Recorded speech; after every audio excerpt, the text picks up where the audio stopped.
focusing on themes such as regional politics and struggles of Dalit people. He was also one of the activists who advocated for Rayalaseema to be declared a separate state. His novel Sabdabhumi was honored with the Central Sakitya Academy Award in 2019. So let's welcome Pandit Narayana Swami sir on stage, please. இந்த அமர்வினை நம்முடைய நெறியாழ்கை செய்யவிருப்பவர் சண்முக விமல்குமார் அவர்கள். ராம் சந்தோஷ் வடார்காடு என்கிற பெயரில் அதிகம் அறியப்படும் ஆய்வாளர், கவிஞர், மொழிபெயர்ப்பாளர், மொழியியல் துறையில் பணியாற்றியவர். தற்போது தமிழ் இலக்கிய துறையில் தனது முனைவர் பட்டத்தினை முடித்துவிட்டு சுயாதீன மொழிபெயர்ப்பாளராக வேலை செய்து வருகிறார். சொல்வெளி தவளைகள், சட்டை வண்ண யானைகள் முதலான 8க்கும் மேற்பட்ட நூல்கள் இதுவரை வெளிவந்துள்ளன. மொழிபுலத்தில் சிறந்த தேர்ச்சி பெற்றமைக்காக ஆந்திர அரசின் பிரதீபா பதக்கம் இவருக்கு வழங்கப்பட்டிருக்கிறது. தனது முதல் கவிதை தொகுப்பிற்காக கவிஞர் ஆத்மநாம் விருது பெற்றவர். இப்பொழுது அவர் நம்முடைய அமர்வை தொடங்குவார். అందరికీ నమస్కారం. Very good morning to all. This is how the session is going to be. It's a kind of multilingual discussion. First of all, I would like to thank the Neelam, the entire team, for the great opportunity to have these great legendary icons of Telugu literature, Telugu Dalit literature, Telugu subaltern literature. Thanks for accepting our invitation, sir. Actually நான் கொஞ்சம் பதட்டம் இல்லாமல் தான் இருந்தேன்.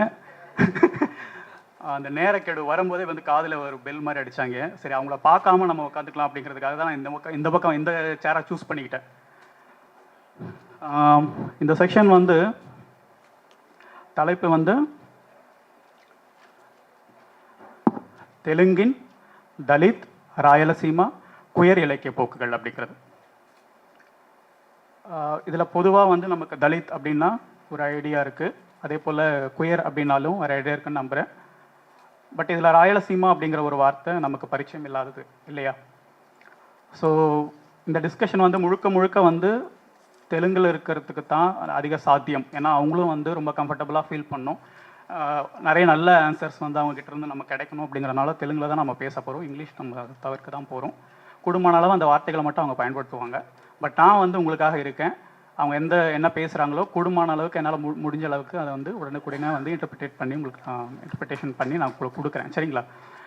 இதில் வந்து ஏன் வந்து தலித் குயரோடு சேர்த்து நான் ராயலசீமா அப்படின்னு எடுத்துட்டேன் அப்படின்னா, தெலுங்கு வரலாற்றை பொறுத்த வரைக்கும், சமூகவியல் வரலாறு பொறுத்த வரைக்கும் அங்கே மண் அல்லது பகுதி அப்படிங்கிறது வந்து ரொம்ப முக்கியமான இடம். அவங்க தான் முதல்ல வந்து மொழிவாரி மாநிலம் கேட்டு போனாங்க. பட் இருந்தாலும் கூட அதற்கு பிற்பாடு அவங்க வந்து பூகோளவியல் அடிப்படையில் வந்து அந்த ஆந்திர பிரதேஷ் ஒருங்கிணைந்த ஆந்திரா அப்படிங்கிறது வந்து திரும்ப அவங்க வந்து தெலுங்கானாவாக கேட்டாங்க. அதுக்கடுத்து ராயலசீமாவும் கேட்டாங்க. ஸோ பொதுவாக நமக்கு வந்து தெலுங்கானா ஏன் கேட்டாங்க அப்படிங்கிறத பற்றி ஓரளவுக்கு நமக்கு பரிச்சயம் இருக்கும். ஆனால் ராயலசீமா ஏன் கேட்டாங்கிறத பற்றி நமக்கு எந்த இதுவும் கிடையாது. ஸோ அந்த மாதிரி ராயலசீமாவை தனி மாநிலமாக அறிவிக்க வேண்டும் என்று போராடியவர்களுள் பண்டி நாராயணசுவாமி அவர்கள் முக்கியமான ஒரு ஆள். ஸோ அவர் வந்து ஏன் ராயலசீமா வந்து ஒரு தனி மாநிலமாக கூறினார்? அவருக்கும் அவருடைய எழுத்துக்களுக்கும், அவருடைய எழுத்துக்கள் மட்டும் கிடையாது, சாலமன் விஜயகுமாரனுடைய எழுத்துக்களுக்கும் ராயலசீமா அப்படிங்கிறது மண்ணுடைய வெக்கை, தனியாத வெக்கை. அவங்க கதைங்களை நீங்கள் முழுக்க எடுத்து பார்த்தீங்கன்னா திரும்ப சில வார்த்தைகள் வந்து கொண்டே இருக்கும். அதை நான் உங்களுக்கு தமிழில் சொல்கிறேன். வெக்கைன்னு வந்துகிட்டே இருக்கும். அனல் அடிக்குதுங்கிற வரும், தண்ணியே கிடையாதே அப்படிங்கிறது இருக்கும், வானம் பார்த்துட்டே இருக்குமே மழையே இல்லையே அப்படின்னு வந்துகிட்டே இருக்கும். திரும்ப அவருடைய ஒரு பகுதி எழுத்து முழுக்குமே வந்து அந்த பகுதியினுடைய வறட்சியையும் அந்த பகுதியினுடைய பல்வேறு பிரச்சனைகளையும் வந்து அவங்க வந்து பேசியிருக்கிறாங்க. ஸோ ராயலசீமா அப்படிங்கிறத அவங்க எடுத்துட்டால் தான் அவங்களுடைய எழுத்துக்களை வந்து முழுமையாக புரிஞ்சிக்க முடியும். அதற்கடுத்து அவருடைய தலித் எழுத்துக்கள் பற்றி நம்ம பேசணும்னு சொன்னால், நான் முதல்ல அவருடைய கதையை வந்து நீளத்துக்காக தான் நான் மொழிபெயர்த்து சில ஆண்டுகளுக்கு முன்னாடி அந்த ஒரு கதை தான் அவரது எடுத்து நான் முதல்ல படித்தேன். அப்போவே வந்து இந்த மனுஷன் வந்து தெலுங்குல இவ்வளோ பெரிய ஆள் அப்படிங்கிறத வந்து என்னால் புரிஞ்சிக்க முடியுது. ஏன்னா அது ஒரு சிங்கிள் கதை தான் நான் படித்தேன். அந்த கதை பேர் வந்து கருமாதி அப்படின்னு சொல்லிட்டு. அந்த கதை வந்து அந்த கதையில் பேசாத விஷயங்களே அப்படின்னு இல்லை. நீங்கள் கட்டாயமாக நான் சொல்கிற விஷயம் கன்வே ஆகுமான்னு எனக்கு தெரியல. பட் அந்த கதை படிச்சிங்கன்னா நான் சொல்கிறது புரியும். அந்த கதையில் வந்து ஒரு பெத்தப்பா அப்படின்னு ஒருத்தர் இருக்கார். அவர் வந்து ஒரு காலத்தில் அவர் வந்து அந்த ஸ்டோரி வந்து முன்ன பின்ன நகரும். பட் அந்த ஸ்டோரியை நான் வந்து ஒரு ஒழுங்குக்குள்ளே எடுத்துகிட்டு வந்து உங்களுக்கு சொல்லணும் அப்படின்னு சொன்னால், அந்த பெத்தப்பையன் வந்து கல்யாணமான புதுசில் மனைவி வராங்க. அந்த ஒரு சீன் மட்டும் நான் சொல்கிறேன். அவர் எந்த அளவுக்கு சாப்பிடுவார் ஆகுருதியான ஆள்னு சொல்லிட்டு, அது ஏன்னு பின்னாடி சொல்கிறேன். அவர் வந்து அது 3 களி அவங்க முதல்ல செய்வாங்க. அவர் வந்து அந்த 3 களியும் சாப்பிட்ருவார். இவங்க என்ன பண்ணுவாங்க, ஒருவேளை இவர் 3 களி சாப்பிடுவார் போல், அடுத்து நமக்கு ஒரு களி சேர்த்து செய்யலாம் அப்படின்னு சொல்லிட்டு 4 களியாக செய்யும் போதும் இந்த 4 களியும் சாப்பிட்ருவார். ஒரு நாள் 6 களி செஞ்சு 5 களியில் வந்து முகத்தில் வீசி எரியிற அளவுக்கு வேண்டா வெறுப்பாக வந்து பரிமாறுவாங்க. அந்த 5 களி சாப்பிட்டுட்டு 6வது களி வைக்க போகும்போது அந்த களையம் தான் அந்த கதையில் வரக்கூடிய ஒரு வார்த்தை. அந்த களையத்துக்கு முன்னாடி இருந்து எழுந்து நான் குதிச்சிருவார் அப்படின்னு நினைப்பாங்க. ஆனால் அவர் சிரிச்சிட்டே வந்து அந்த 6வது களியும் தின்ன வேகத்தில் அவங்க வந்து என்ன பண்ணுவாங்கன்னா அவங்க அம்மா வீட்டுக்கு போயிடுவாங்க. இவனோட இந்த பானை வயிற்றனோட என்னால் வந்து குடும்பம் நடத்த முடியாது. இப்படிப்பட்ட பெத்தப்பா அப்படிங்கிறவர் வந்து அனந்தபூர்னுடைய ராயலசீமாவுடைய கடுமையான வறட்சிக்கு ஆட்பட்டு ஒரு காலத்தில் வந்து அந்த ஊரில் வந்து அவ்வளோ வறட்சின்னா ₹1 2 படி உப்பு கிடைச்சா போதுங்கிற அளவுக்கு வறட்சி. அந்த நிலைமையில் வந்து அவருக்கு சாவர காலத்தில் வந்து 2 ஆசை வருது. முதல் ஆசை வந்து என்னென்னா கல் குடிக்கணும் அப்படின்னு சொல்லிட்டு ஒரு பையன்கிட்ட கேட்குறாரு. அந்த கதையை நான் முழுசாக அதோட பேக்ரவுண்டெல்லாம் சொன்னேன், இன்னும் இன்ட்ரெஸ்டிங்காக கூப்பிட்டு நேராக கெடும், நான் சொல்லலை. கல் குடிக்கணும்னு ஆசைப்படுறாரு. கல் குடிச்சிட்டாரு அவர் செத்து போவார்னு நினைப்பாங்க, ஆனால் சாக மாட்டார். கல் குடித்த தெம்புல இன்னும் கொஞ்ச நாள் இருப்பார். அடுத்த ஆசை அவருக்கு என்ன வரும்னா கறி சாப்பிட்ணும் அப்படின்னு சொல்லிட்டு. ஆனால் அந்த கதையில் டிஸ்கஷனில் வருது, ஒரு முட்டை கூட இந்த ஊரில் கிடைக்காது, உனக்கு என்ன கறி வேறு இருக்குது, கறி வாங்குற நிலைமையில நம்ம இருக்கோம் அப்படின்னு சொல்லிட்டு அவருக்கு அந்த ஏக்கம் அந்த கதையில் வந்து அந்த கறியோட இந்த ஆட்டோட காது அனலில் வாட்டி சாப்பிட்டா இப்படி இருக்கும், அந்த மாரோட எலும்பை உடைச்சி உப்பு தொட்டு சாப்பிட்டா இப்படி இருக்கும், முயல் கறி எப்படி இருக்கும், சிவப்பு எலி நல்லா இருக்கும் ஆனால் கொஞ்சம் நீச்ச வாசனை அடிக்கும். அந்த மாதிரிலாம் கதையில் வந்து அவ்வளோ விவரணை போயிட்டே இருக்கும். அவர் அது ஏங்கிட்டே இருக்கார் அந்த ஒரு விஷயத்துக்காக. ஆனால் அவர் வந்து இறந்துருவார். ஏன்னா அந்த வறுமை வந்து அந்த குடும்பத்தில் அவ்வளோ பெரிய வறுமை. அவர் இறந்துருவார். இறந்த பின்னாடி என்ன ஆகும்னா வழக்கப்படியே வந்து அவரை வந்து அடக்கம் பண்ணிவிட்டு காரியம் பண்ணணும். காரியத்துக்கு என்ன பண்ணணும், கறி சாப்பாடு போடணும். அந்த அந்த கிழவன் வந்து அந்த கறிக்கு எவ்வளோக்கு ஏங்கினாரோ அந்த கிழவனை தவிர்த்து அந்த ஊரில் இருக்கிறவங்க பூரா அந்த கறியை வந்து அறுத்துட்டே இருக்காங்க, ஒருத்தன் காதை தூக்கிட்டு போயிட்டான். அந்த அளவுக்கு வந்து அந்த குழம்பு வேகுது, அந்த வாசம் வந்து அந்த ஊரில் இருக்கிறவங்களையெல்லாம் அவ்வளோ மயக்குது. ஸோ அந்த ஊருக்கே வந்து அன்றைக்கி விருந்து. அப்போ ஒருத்தன் பேசிக்கிறேன், நான் எங்கள் பெரியம்மா செத்தா நான் 2 ஆடு வெட்டுவேன், இன்னொருத்தன் 3 ஆடு வெட்டுவேன் அப்படின்னு சொல்லிட்டு. ஸோ இப்படி போயிட்டு இருக்கும்போது அங்கே வந்து அந்த பிராமணர் வருவார். அவர் வந்து தட்சணை கேட்டுட்டு இருப்பார். இங்கே ஏற்கனவே பயங்கர கருவுன்னா வறட்சி, பயங்கர வறட்சி. அந்த சமயத்தில் வந்து அவர் தட்சணை கொடு, ஏன்னா ஆத்மா வந்து கறி சாப்பிடாம செத்து போச்சு, அது உரிய இடத்துக்கு போனோம்னா இன்னும் கொஞ்சம் கூடுதலாக தட்சணை கொடுத்தா தான் போகும் அப்படின்னு வாங்கிட்டு என்ன பண்ணுவாருன்னா அவர் வந்து அந்த இதுக்கு தொலைப்பார் இல்லையா, அந்த தொலைச்ச உடனே சாமி என் மேலே இல்லை அவன் மேலே இல்லைன்னு சொல்லிட்டு இன்னும் கொஞ்சம் 10 பைசா 20 பைசா கூட கொடுத்து அர்ச்சனை கொடுத்து அதெல்லாம் வாங்கிடுவாங்க. அந்த கதை வந்து இதோட முடிஞ்சாலுமே அந்த கதை ரொம்ப பிரமாதமான கதை. ஆனால் அதோட அந்த கதையை வந்து சுவாமி வந்து முடிக்கலை. அவர் எங்கே முடிக்கிறாருன்னா, திடீர்னு அந்த காரியம் அந்த கிளம்புற சமயத்தில் வந்து அந்த வீட்டில் இருக்கக்கூடிய இந்த பெத்தப்பாயனுடைய மனைவி வந்து திடீர்னு அழுவாங்க. முதல்ல சாப்பாடு கிடைக்கலன்னு அழுதாங்க இல்லையா, அவங்க திரும்ப அழுகுறாங்க. இவங்க என்ன அந்த வார்த்தைலாம் இது எப்படியே வருது, முண்டச்சி நீ என்னது இலை வீட்டில் உட்காந்து அழுதுட்டு இருக்க அப்படின்னா, அந்த பொம்பளை அந்த கிளவி வந்து என்ன சொல்லுவாங்கன்னா, ஏன்டா டேய் உங்கள் பெத்த வயிறு மாலை, உங்கள் பொண்டாட்டி தாளிங்களெல்லாம் அறுக்க, இவ்வளோ பேர் ஊரில் இருக்கும் எவனுக்கோ பிறந்தவன்லாம் வந்து இந்த கறியை தின்னுட்டு போனானே, எனக்கு 2 கறி துண்டு போடணும்னு உங்களுக்கு இல்லையா? எல்லாரும் கறி தின்னுட்டு வெறும் தண்ணியை எனக்கு ஊற்றி வச்சுருக்கீங்களே அப்படின்னு அந்த கதை முடியும். ஒரு சபால்டன் ஸ்டோரியில் ஒரு வாய்ஸ் அவுட் ஆகுது, ஒரு வாய்ஸ் சப்ரஸ் ஆகுது. ஒரு வாய்ஸ் சப்ரஸ் ஆகுதுங்கிறத வந்து ஒரு கதை முழுக்கவுமே சப்ரஸ்லேயே வச்சுருந்து அந்த கதை முடியும் போது அந்த மனுஷன் வந்து அந்த கேரக்டர் வந்து ஓப்பன் பண்ணுறாரு. ஸோ ரொம்ப எக்ஸ்ட்ராடினரியான ஒரு ரைட்டரு. அவரோட நிறைய கதைகள் எனக்கு ரொம்ப ரொம்ப பிடிக்கும். அவர் வந்து சப்தபூமி அப்படிங்கிற ஒரு நாவலுக்காக சாகித்ய அகாடமி விருது பெற்றிருக்கிறார். அது வந்து ராயலசீமாவினுடைய வரலாற்று நாவல். ஆக்சுவலி அவருக்கு வந்து தலித் வரலாற்று நாவல் எழுதுவதற்கான திட்டத்தோடு அந்த நாவலை தொடங்கலை. ஆனால் அவர் தன்னுடைய கண்டுபிடிப்பில் அவர் என்ன அந்த புஸ்தகத்தில் சொல்கிறாருன்னா, நான் வந்து ராயலசீமாவினுடைய வரலாற்று நாவல் எழுதுவதற்கு தான் என்னுடைய நண்பர்களிடம் உந்துதல் பெற்றேன். ஆனால் என்னுடைய ஆராய்ச்சி முடிவுகளுக்கு பிற்பாடு அது ராயலசீமா வரலாறு அப்படிங்கிறது ராயலசீமாவுடைய தலித் மக்களுடைய வரலாறாகத்தான் இருக்குது அப்படிங்கிற சொல்கிறேன். கட்டாயமாக இந்த மாதிரி ஒரு இன்ஸ்பிரேஷனை வச்சுட்டு நம்ம வந்து ஒரு சென்னை பற்றின வரலாறையோ நம்ம வந்து மீட்டுருவாக்கம் பண்ணி எழுதுனா அது வந்து கட்டாயம் வந்து நல்ல முக்கியமான ஒரு படைப்பாக இருக்கும்னு நான் நினைக்கிறேன். ஸோ இந்த மாதிரி நிறைய முக்கியமான கூறுகள் அவர்கள் இருக்கிற அவருடைய கேரக்டரைசேஷன்ஸ். நான் ஏற்கனவே அந்த எக்ஸாம்பிளில் சொன்ன மாதிரி நிறைய கதைகளை என்னால் சொல்ல முடியும், அதற்கான நேரம் இல்லை, அவங்க பேசணும். அதுக்கப்புறம் 2 பேருமே வந்து முக்கியமாக அவங்களுடைய வழக்கு மொழி டைலக்டை வந்து ஆவணப்படுத்துவது ரொம்ப முக்கியமான ஆளுமைகள். சாலமன் வந்து எழுதின 2 பேருமே வந்து குயர் மக்கள் பற்றி அவங்க கோஇன்சிடெண்ட்டாக நான் எனக்கு முதல்ல வந்து சாலமன் எழுதின டெக்ஸ்ட் பற்றி தான் தெரியும். அதுக்கப்புறம் தான் தெரிய வந்தது சுவாமி சார் எழுதின பற்றி.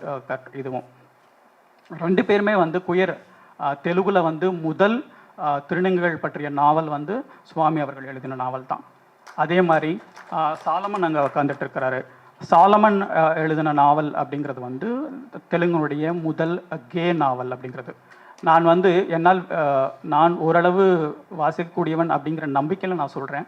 பொதுவாகவே வந்து கே மக்களினுடைய கே பற்றி எழுதும்போது என்னன்னா மேலாப்பில் வந்து அவருடைய காதல் பற்றி அந்த மாதிரியான விஷயங்கள் வருவாங்க.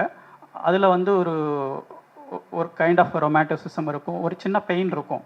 ஆனால் அவர் எடுத்த முதல் நாவல்லையே அவர் வந்து அட்டன் பண்ண விஷயங்கிறது வந்து கேலையே வந்து ஒடுக்கப்படக்கூடிய பாட்டம்னு சொல்லுவாங்க இல்லையா, அவங்களுடைய கிராஸ் ட்ரெஸ்ஸருடைய வாழ்க்கையை அவங்களுடைய பெயினை பற்றி அவங்க எழுதுனாங்க அப்படிங்கிறது வந்து அது அவர் எழுதுனதுங்கிறது வந்து ஒரு சாத்தியமில்லாத ஒரு முயற்சி. ஸோ அந்த அடிப்படையில் அவருடைய முனிகாந்த பள்ளி கதைகள் அப்படின்றத பற்றியும் சொல்லியிருக்காங்க. அதில் ஒரு கதை வந்து ரொம்ப ஷாக்கிங்கான கதை. இங்கே 2 பேரையும் நான் டிரான்ஸ்லேட் பண்ணிகிட்ருக்கேன், நீங்கள் கவலைப்படாதீங்க, 2மே உங்களுக்கு வந்து கூடிய சீக்கிரத்தில் தமிழில் கிடைக்கும். அவர் முனிகாந்த பள்ளி கதைகளில் வந்து அந்த கதை அப்படியே தான் இருக்குது. நான் அதை மலம்ங்கிறத வந்து மாற்றி மலம் அப்படிங்கிறது அந்த கதை எப்படி ஆகுதுன்னா, பீவாரும் மாதிக்கா அப்படின்னு சொல்லிட்டு ஒரு இது மலத்தை கையால் அள்ளக்கூடிய ஒரு பெண் பற்றின கதை. அது அவங்கள எப்படி அவங்க அந்த ஊரில் நடத்துகிறாங்க அப்படிங்கிறத வந்து அவங்க வந்து அந்த முனிகாந்த பள்ளி அந்த காலத்தினுடைய வரலாற்றை வந்து அவங்க ஆவணப்படுத்தியிருக்கிறாங்க. அந்த கதை வந்து படிக்க அவ்வளோ பெயின்ஃபுல்லான ஒரு கதை. தன் வீட்டு மலத்தை அல்ல வரக்கூடிய ஒரு பெண்ணை வந்து அவங்க வரத்துக்கு ஒரு வீதி ஒரு வழி, அவங்க வந்துட்டு போன பின்னாடி ஒருத்தர் வந்து அந்த மஞ்சள் தண்ணி தொளிச்சு அவங்கள வந்து இது பண்ணுறது, அந்த மாதிரியானலாம் இது பண்ணியிருக்கிறது. அந்த மாதிரி கதை நான் தமிழில் இது வரைக்கும் நான் படித்தது கிடையாது. ஸோ இந்த மாதிரி நிறைய கதைகள். பொதுவாக இதை நான் வந்து விளக்கிட்டு இந்த செஷனுக்கு போகிறதுக்கு ரீசன் என்னென்னா, இது முக்கியமாக தெலுங்கில் இருக்க போது நாங்கள் என்ன பேசுகிறோங்கிறது ஓரளவுக்கு உங்கள் புரிஞ்சுக்கிறதுக்கு ரொம்ப கஷ்டமாக இருக்குங்கிறதுனால நான் இவ்வளோ விளக்க வேண்டியிருக்கு. இன்னொரு விஷயங்கிறது வந்து நமக்கு ஒன்று தெரியலை அப்படிங்கிறனாலே வந்து அவங்களுக்கு ஒன்றும் தெரியாதுங்கிறது விஷயம் கிடையாது. பொதுவாகவே தெலுங்கு சூழல் பற்றி தமிழில் வந்து தெலுங்கில் ஒன்றும் நடக்கலை அப்படிங்கிறத வந்து நிறைய பேர் சொல்ல கேள்விப்பட்டிருக்கேன் நான். அது ஒன்றும் வாஸ்தவம் கிடையாது. நான் வந்து ஒரு மொழிபெயர்ப்பாளர் ஆகணுங்கிற விருப்பம் எனக்கு கிடையாது, ஏன்னா நானே கிரியேட்டிவ் ரைட்டிங்கில் இருக்கேன். பட் இருந்தாலும் இப்படி அவதூறுகள் நிறைய வருது அப்படிங்கிற காரணத்துக்காகத்தான் நான் வந்து மொழிபெயர்ப்பாளராலே ஆனேன். ஸோ அந்த அடிப்படையில் வந்து தெலுங்குனுடைய மிக மிக முக்கியமான 2 ஆளுமைகளோட நம்ம உரையாடவிருக்கிறோம். இந்த உரையாடல் இனி வந்து தெலுங்கில் தான் இருக்கும். உங்களுக்கு தேவைப்பட்டால் நான் கட்டாயமாக உங்களுக்கு வந்து உடனே டிரான்ஸ்லேட் இது பண்ணுறேன், இன்டர்பிரேட் பண்ணுறேன். సారీ సార్, కొద్దిగా ఎక్కువ టైం తీసుకున్నాను ఎందుకంటే చెప్పాను సార్ చెప్పాను. ఎందుకంటే ఇప్పుడు పూర్తిగా మనం తెలుగులో డిస్కస్ చేయబోతున్నాం కాబట్టి వాళ్ళకి ఏం అర్థం కాదు. అందుకని ఒక బ్యాక్గ్రౌండ్ వాళ్ళకి చెప్పేస్తే వాళ్ళకి ఇంకా పూర్తిగా ఏది మాట్లాడతామని వాళ్ళకి అర్థమవుతుంది కాబట్టి అది చెప్పాను. ఇప్పుడు సార్ నేను ఫస్ట్ ప్రశ్న ఏంటంటే, సార్ తప్పకుండా సార్ ప్లీజ్ సార్ ఇద్దరు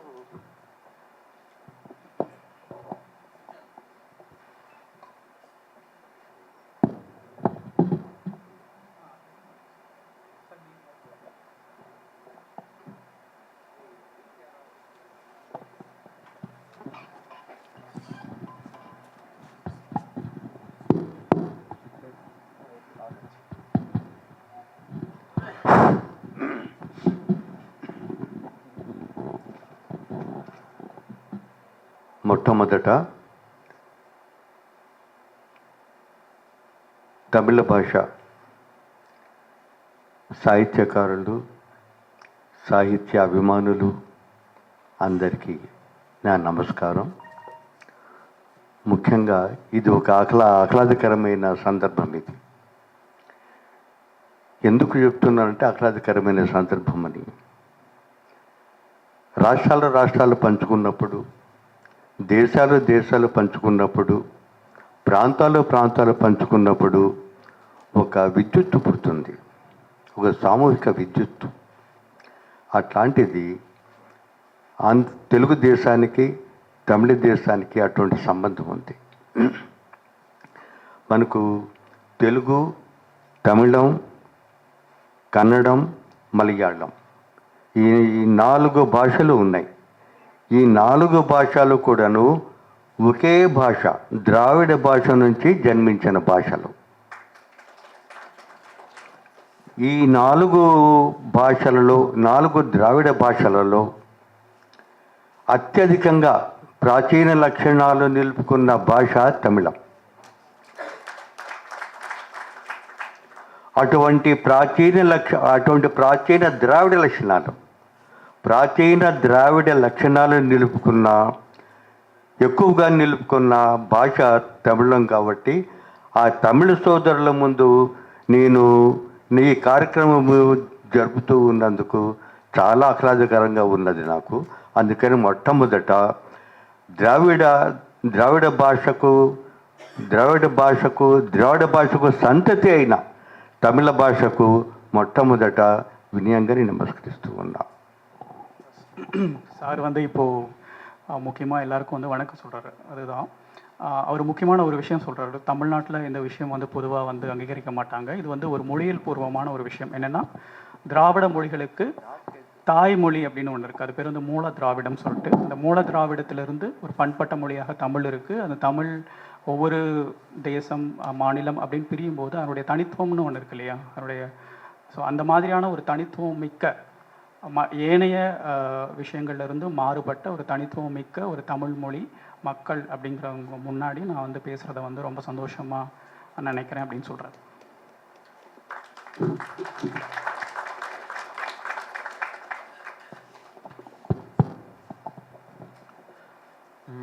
మాండలికం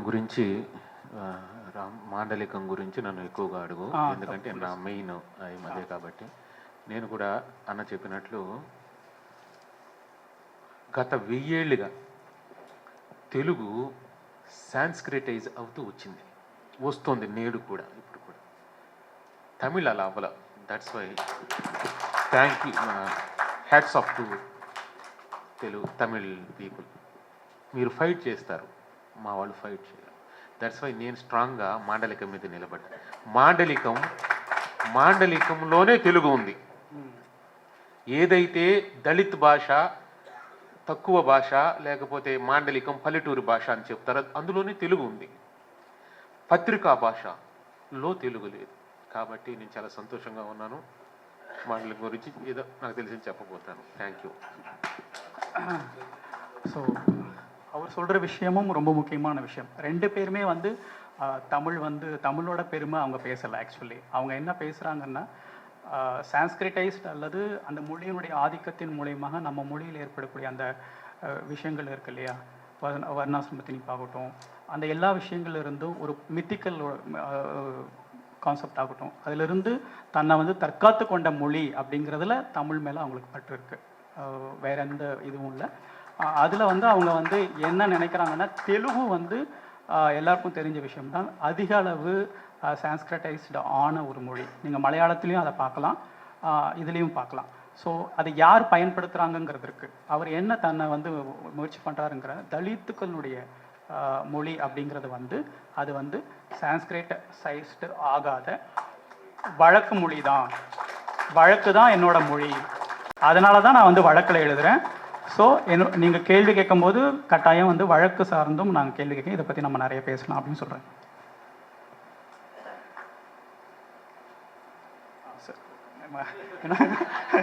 நான் வந்து இந்த மாடரேட்டர் வேலையை மறந்துட்டு இன்டர்பிரேட்டரோட நின்றுட்டேன்னு நினைக்கிறேன். సార్ ఇప్పుడు మొదటిసారి భాషపై ఒక రాష్ట్రం వచ్చి కోరుకుని విడిపోయిన వారు తెలుగు వాళ్ళు.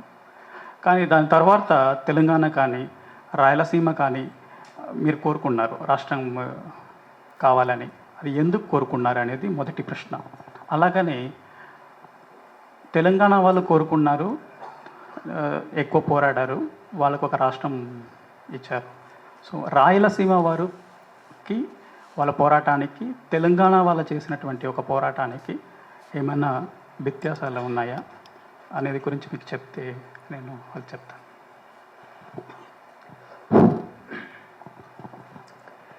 ఇది చరిత్రకు సంబంధించిన ప్రశ్న, హిస్టారికల్ క్వశ్చన్. ఈ హిస్టారికల్ క్వశ్చన్కి జవాబు ఏమిటంటే, చాలామంది ఈ తరము పిల్లలకు తెలియదు.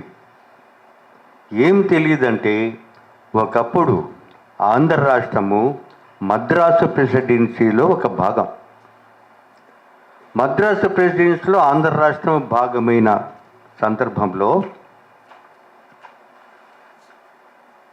ఆంధ్ర రాష్ట్ర తెలుగుదేశంలో 2 ప్రాంతాలు ఉన్నాయి. అది ఫస్ట్ మనం గుర్తుపెట్టుకోవాలి. ఆ తెలుగు ప్రాంతాలు ఏమిటంటే, ఒకటి మధ్యాంధ్ర, ఇంకొకటి రాయలసీమ, మూడవది తెలంగాణ. 3 ఉన్నాయి, 3 ప్రాంతాలు ఉన్నాయి తెలుగుదేశంలో. 3 ప్రాంతాలు తెలుగుదేశంలో ఉంటే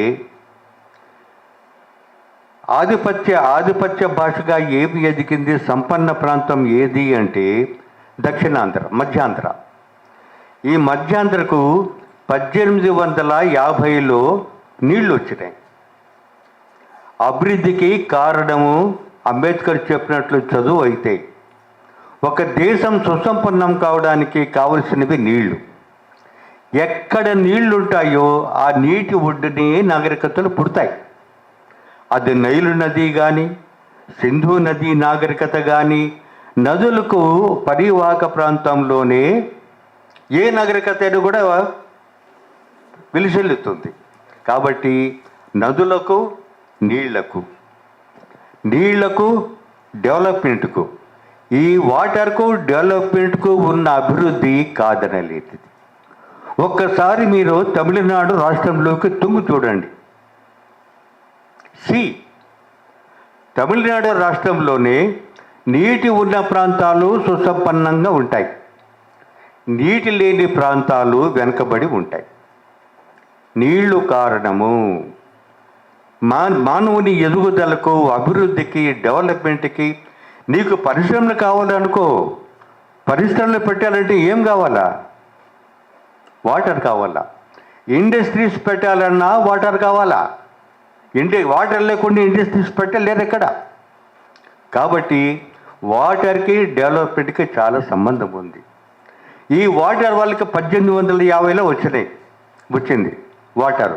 కాబట్టి మధ్యాంధ్ర ఎక్కువగా డెవలప్ అయింది, సుసంపన్నమైన వర్గమైంది. మొత్తం ఆ డెవలప్మెంట్తో సినిమాలోకి వాళ్ళే వచ్చేసినారు. ఆ డెవలప్మెంట్ కలిగిన ప్రాంతమే సినిమాల్లోకి వచ్చింది. ఆ డెవలప్మెంట్ కలిగిన ప్రాంతమే అన్ని మీడియాలో వాళ్ళవే. డెవలప్మెంట్ కలిగిన ఆ ప్రాంతానిదే అన్ని సినిమా స్టూడియోలు వాళ్ళవే.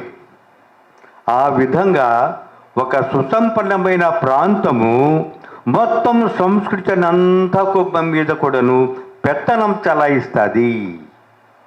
మొత్తం కల్చర్ మీద డామినేట్ చేస్తుంది. కాబట్టి ఆ కల్చరల్ డామినేషన్ ఎదుర్కోవడానికి మేము రాయలసీమ వాళ్ళము మధ్యాంధ్రతో పోరాటం చేయవలసి వచ్చినది. వాళ్ళు దక్షిణాంధ్ర మధ్యాంధ్ర వాళ్ళు, అయ్యా మేము ఈ మద్రాసు ప్రెసిడెన్సీలో ఉండాం, మేము పక్కకు వెళ్ళిపోతాం, మేము ప్రత్యేకమైన రాష్ట్రంలోకి వెళ్ళిపోతాము అని వాళ్ళు డిమాండ్ చేసినప్పుడు, ఎవరు మిడిల్ ఆంధ్ర, మధ్యాంధ్ర, కోస్తా అనుకోండి, కోస్తా అంటే మీ నెల్లూరు కూడా వస్తుంది. శత్రువు కావద్దు నాకు నువ్వు, నెల్లూరు కదా. వెరీ గుడ్ మావాడివి. ఆ విధంగా పెత్తనం అనే సాంస్కృతికమైన పెత్తనానికి దారి తీస్తుంది. ఈ మద్రాసు ప్రెసిడెన్సీ నుంచి మేము బయటకు పోతాము అని ఎవరు మధ్యాంధ్ర వాళ్ళు కోరిక, ఎవరు అభివృద్ధి చెందిన వాళ్ళు, ప్రోగ్రెస్ చెందిన ఏరియా ఏమనిందంటే మేము మద్రాసు నుంచి బయటకు వెళ్ళిపోతాము అని. రాయలసీమ వెనుకబడిన ప్రాంతం. రాయలసీమ ఏమనింది, అయ్యా మాకు ప్రోగ్రెస్ లేదు, మేము చాలా వెనుకబడినాము, ఆర్థికంగా దళితులు ఉన్నట్లుగా ఉన్నాం మేము, మొత్తం అంటే పేపర్లు మీవే, స్టూడియోలు మీవే, సినిమాలు మీవే, అన్ని మీడియాలు మీవే, అన్నీ మీవే, మేము మీ పక్కన బతకలేము, మేము మీ పక్కన గౌరవంగా బతకలేము, కాబట్టి మేము మీతో కలవడానికి మాకు ఇష్టం లేదు. మేము ఎక్కడ ఉంటామంటే కనుక మేము మద్రాసు ప్రెసిడెన్సీలోనన్నా ఉంటాము, లేకపోతే రాయలసీమ ప్రత్యేకమైన స్టేట్గా విడిపోతాం అని మేము కోరుకున్నాం. ఇక్కడ మిడిల్ ఆంధ్రాకు రాయలసీమకు ఒక పీచి వచ్చింది. ఆంధ్ర రాష్ట్రాన్ని కోరుకునే వాళ్ళు ఎవరు? మిడిల్ ఆంధ్ర. ఆంధ్ర రాష్ట్రం వద్దు, ప్రత్యేక రాయలసీమ రాష్ట్రం మాకు కావాలని కోరుకునేది ఎవరు? రాయలసీమ వాళ్ళం. ఈ అగాధం నుంచి రాయలసీమ ఉద్యమం పుట్టింది. ఆ రాయలసీమ ఉద్యమము ఇంతకాలము చప్పగా అయిపోయింది, కానీ ఇప్పుడు మేలుకున్నది. ఇప్పుడు మేలుకోవడానికి ఒక చారిత్రక కారణం ఉంది. రాయలసీమ ఇప్పుడే ఎందుకు నిద్ర నుంచి లేచింది అంటే దానికి ఒక కారణం ఉంది. ఏమిటి అంటే 2014లో తెలంగాణ విడిపోయింది. తెలంగాణ 2014లో తెలంగాణ విడిపోయింది. 2014లో తెలంగాణ విడిపోయిన తర్వాత మా వైపు మేము చూసుకున్నాం. మా వైపు మేము చూసుకుంటే మద్రాసు ప్రెసిడెన్సీలో మేము ఏమి బట్టలు కట్టుకున్నామో ఇప్పటికీ కూడాను మాకు అవే బట్టలు ఉన్నాయి, కొత్త బట్టలు ఏమీ రాలేదు. ఏమిటంటే 2014లో మళ్ళీ ఆంధ్ర రాష్ట్రము తెలంగాణ విడిపోయినప్పుడు ఏం జరిగింది అంటే, చెప్పనా ఇప్పుడు రాష్ట్రం గురించి మళ్ళీ చెప్పనా కూర్చోం, మళ్ళీ చెప్పేస్తాను. ఇది చెప్పేసి నేను మళ్ళీ రాయలసీమ గురించి నేను மல்லி கொஞ்சம் చెప్తాను. இப்படிக்கு చాలు. என்னுடைய கேள்வி வந்து ராயலசீமா அப்படிங்கிறத பற்றி, அது ராயலசீமா ஏன் வந்து தனி மாநிலமாக கோர்ட்டீங்க அப்படிங்கிறத வந்து நான் கேள்வியாக கேட்டேன். குறிப்பாக எங்களுக்கு தெலுங்கானா ஏன் போச்சுங்கிறத பற்றி தெரியும், பட் ராயலசீமா ஏன் போகணும்னு நீங்கள் ஆசைப்பட்டீங்க அப்படிங்கிறத பற்றி நான் கேட்டேன். அவர் சொல்கிறது வந்து அவருடைய பதில் வந்து ஓரளவுக்கு நான் அவர் பேசுகிறதே அப்படியே சொல்கிறேன், விளக்கமாக இல்லாமல் அப்படியே சொல்கிறேன். இது வந்து ஒரு வரலாற்று முக்கியத்துவம் வாய்ந்த ஒரு கேள்வி. இதுக்கு வரலாற்றை நாம் தெரிஞ்சுக்கணும். ஆந்திரா அப்படிங்கிறது வந்து முன்னாடி பார்க்கும்பொழுது அது வந்து ஒரு சென்னை மட்ராஸ் மாகாணமாக இருந்தது. அதிலிருந்து முதல் முறையாக மொழிவாரி மாநிலமாக பிரிஞ்சு போனது அப்படிங்கிறது வந்து ஆந்திரா தான். அதில் வந்து மாற்று கருத்து கிடையாது. ஆனால் அதை கோரியவர்கள் அப்படிங்கிறவங்க வந்து மெட்ராஸ் பிரசிடென்சிக்கு அருகில் இருக்கக்கூடிய ராயலசீமா மக்கள் கிடையாது. அதைக்கு அப்பால் இருக்கக்கூடிய மத்திய ஆந்திராவை சேர்ந்தவர்கள் தான் வந்து தனி மாநிலமாக கோரினார்கள். அதற்கு கோரினத்துக்கு ஒரு காரணம் இருந்தது. மத்திய ஆந்திராவை பொறுத்த மட்டும் மத்திய ஆந்திரா அப்படிங்கிறது தான், அதாவது ஆந்திராங்கிறது வந்து ராயலசீமா, கோஸ்டல், மத்திய ஆந்திரா, அப்புறம் தெலுங்கானா அப்படிங்கிறது. இந்த மத்திய ஆந்திராவில் இருக்கிறவங்கள வந்து நதிப்படுகைகள் இருக்கக்கூடிய இடம், நீர்வரத்து அதிகமாக இருக்கக்கூடிய இடம், நாகரிகம்ங்கிறது வந்தும் வளர்ச்சிங்கிறது வந்தும் அடிப்படையில் வந்து நீர் வரத்து அதிகமாக இருக்கக்கூடிய இடத்தை தான் பெறும். அது தமிழ்நாட்டை நீங்கள் வந்து எட்டி பார்த்தீங்க அப்படின்னு சொன்னாலும் கூட அது அந்த அளவில் தான் இருக்குது. அப்படிங்கும்போது அந்த நீர் வரத்து அதிகம் இருக்கக்கூடிய மத்திய ஆந்திராவை சேர்ந்தவர்கள் எங்களோடு ஒப்பிடும்பொழுது அவர்கள் எல்லா வகைகளிலும் நல்ல பொருளாதார நிலவில் அவங்க இருந்தாங்க. அதனுடைய காரணமாகத்தான் இன்றளவிலும் மத்திய ஆந்திராவை சேர்ந்த மக்கள் தான் சினிமா உட்பட, மிகவும் பிற்காலத்தில் வந்து சினிமா உட்பட எல்லா துறையிலும் கோலோச்சுபவர்களாக இருக்கிறார்கள். இந்த தொழில் நிறுவனங்கள், கல்வி நிறுவனங்கள், பாடசாலைகள், அதே போல் சினிமா, அப்புறம் இதழ்கள், அப்போ எல்லாத்துலேயும் இருக்காங்க. அதிலிருந்து தங்களை தற்காத்து கொள்ள வேண்டும், தங்களுடைய நிலைமையை வந்து மாற்றிக்கொள்ள வேண்டும் அப்படின்னு சொல்லிட்டு தெலுங்கானா மக்கள் போராடுகிற போது அவர்களுடைய போராட்டம் 2014 வந்து இதாச்சு. ஸோ அவர்களோடு போராடும்போது நாங்கள் திரும்பவும் இதை வந்து நினைவு கொண்டு வந்து பார்க்கும் பொழுது மெட்ராஸ் மாகாணத்திலிருந்து ராயலசீமா பிரிந்த போது எந்த பொருளாதார நிலைமையில் அந்த ராயலசீமா மக்கள் இருந்தாங்களோ அதே அளவில் இருந்து ரொம்பவும் குறைவான சதவிகிதம் தான் வந்து நாங்கள் வந்து மாறி இருக்கிறோம். அதனால தான் ராயலசீமாவை வந்து ஒன்று நீங்கள் எங்களை வந்து சென்னை மாகாணம் பழையதோட விட்டுருங்க, அப்படி இல்லைன்னா எங்களுக்கு வந்து தனி மாநிலமாக அறிவிங்க அப்படிங்கிற போராட்டத்தை நாங்கள் வந்து இடையில வந்து முன்னெடுத்தோம் அப்படிங்கிறது அவருடைய பதில். செக்ஷன் இப்படி போனால் ஒன்றும் பிரச்சனை இல்லையே. Okay thank you sir. మీరు రాయలసీమ సంబంధించిన వారు. సో సార్కి రాయలసీమ ఉద్యమంలో పాల్గొన్నారు. మీకు అలాంటి ఇదేమిటి, రాయలసీమ వాటి యొక్క కరువు ప్రదేశం గురించి మీ ఆహ్వానం ఏంటి? రాయలసీమ అన్న చెప్పినట్లు దానికైనా అస్తిత్వం ఉంది, ఎప్పటి నుంచో దానికైనా సాహిత్యం ఉంది, దానికైనా విలువలు ఉన్నాయి. కానీ అది సాహిత్యంగా గుర్తించబడలేదు. శ్రీనాథుడనే ఒక కవి ఉన్నాడు, బ్రాహ్మణ కవి అన్న చెప్పినట్లు మధ్యాంధ్ర. ఆయన ఒక పద్యమే రాశాడు, ఈ రాయలసీమలో చిరుధాన్యాలు తింటారు, డర్టీ ఫుడ్, మిల్లెట్స్, మిల్లెట్ తినే ఫూల్స్ రాయలసీమ ఫెలోస్ అని శ్రీనాథ కవి సార్వభౌమ. ఆయన బిరుదు కవి సార్వభౌమ. He is a womaniser, actually I will say that. Yeah, he is a sarvabhauma. అన్నీ రాస్తాడు, ఏదో చెత్త చెదారమంతా రాశాడు. ట్రావెలర్. గోవా వెళ్ళాడు ఆ రోజుల్లోనే. సిఫిలిస్ అనే వ్యాధిని ఆంధ్రాకి తీసుకొచ్చాడు. మీకు అందరికీ ఆశ్చర్యంగా ఉండొచ్చు అది చెప్తుంటే. ఈయన రాయలసీమ ఫుడ్ని ఎగతాళి చేశాడు. సో మా ఫుడ్ ఎగతాళి చేయబడింది, మా భాష ఎగతాళి చేయబడింది. మెయిన్గా నేను ఆ విషయంలో చాలా కోప్పడ్డాను. దళిత భాష అంటారు, తక్కువ భాష అంటారు, తక్కువ కులాల భాష అంటారు, పార్లమెంటరీ లాంగ్వేజ్ అంటారు. ఇదంతా ఏముంది? సాంస్క్రిట్ కలిపితే వీళ్ళకి చాలా టేస్టీగా ఉంటుంది. Pure Telugu not taste to them. Where from you? ఏది తెలుగు మేము మాట్లాడితే వందనాలు, శుభాకాంక్షలు,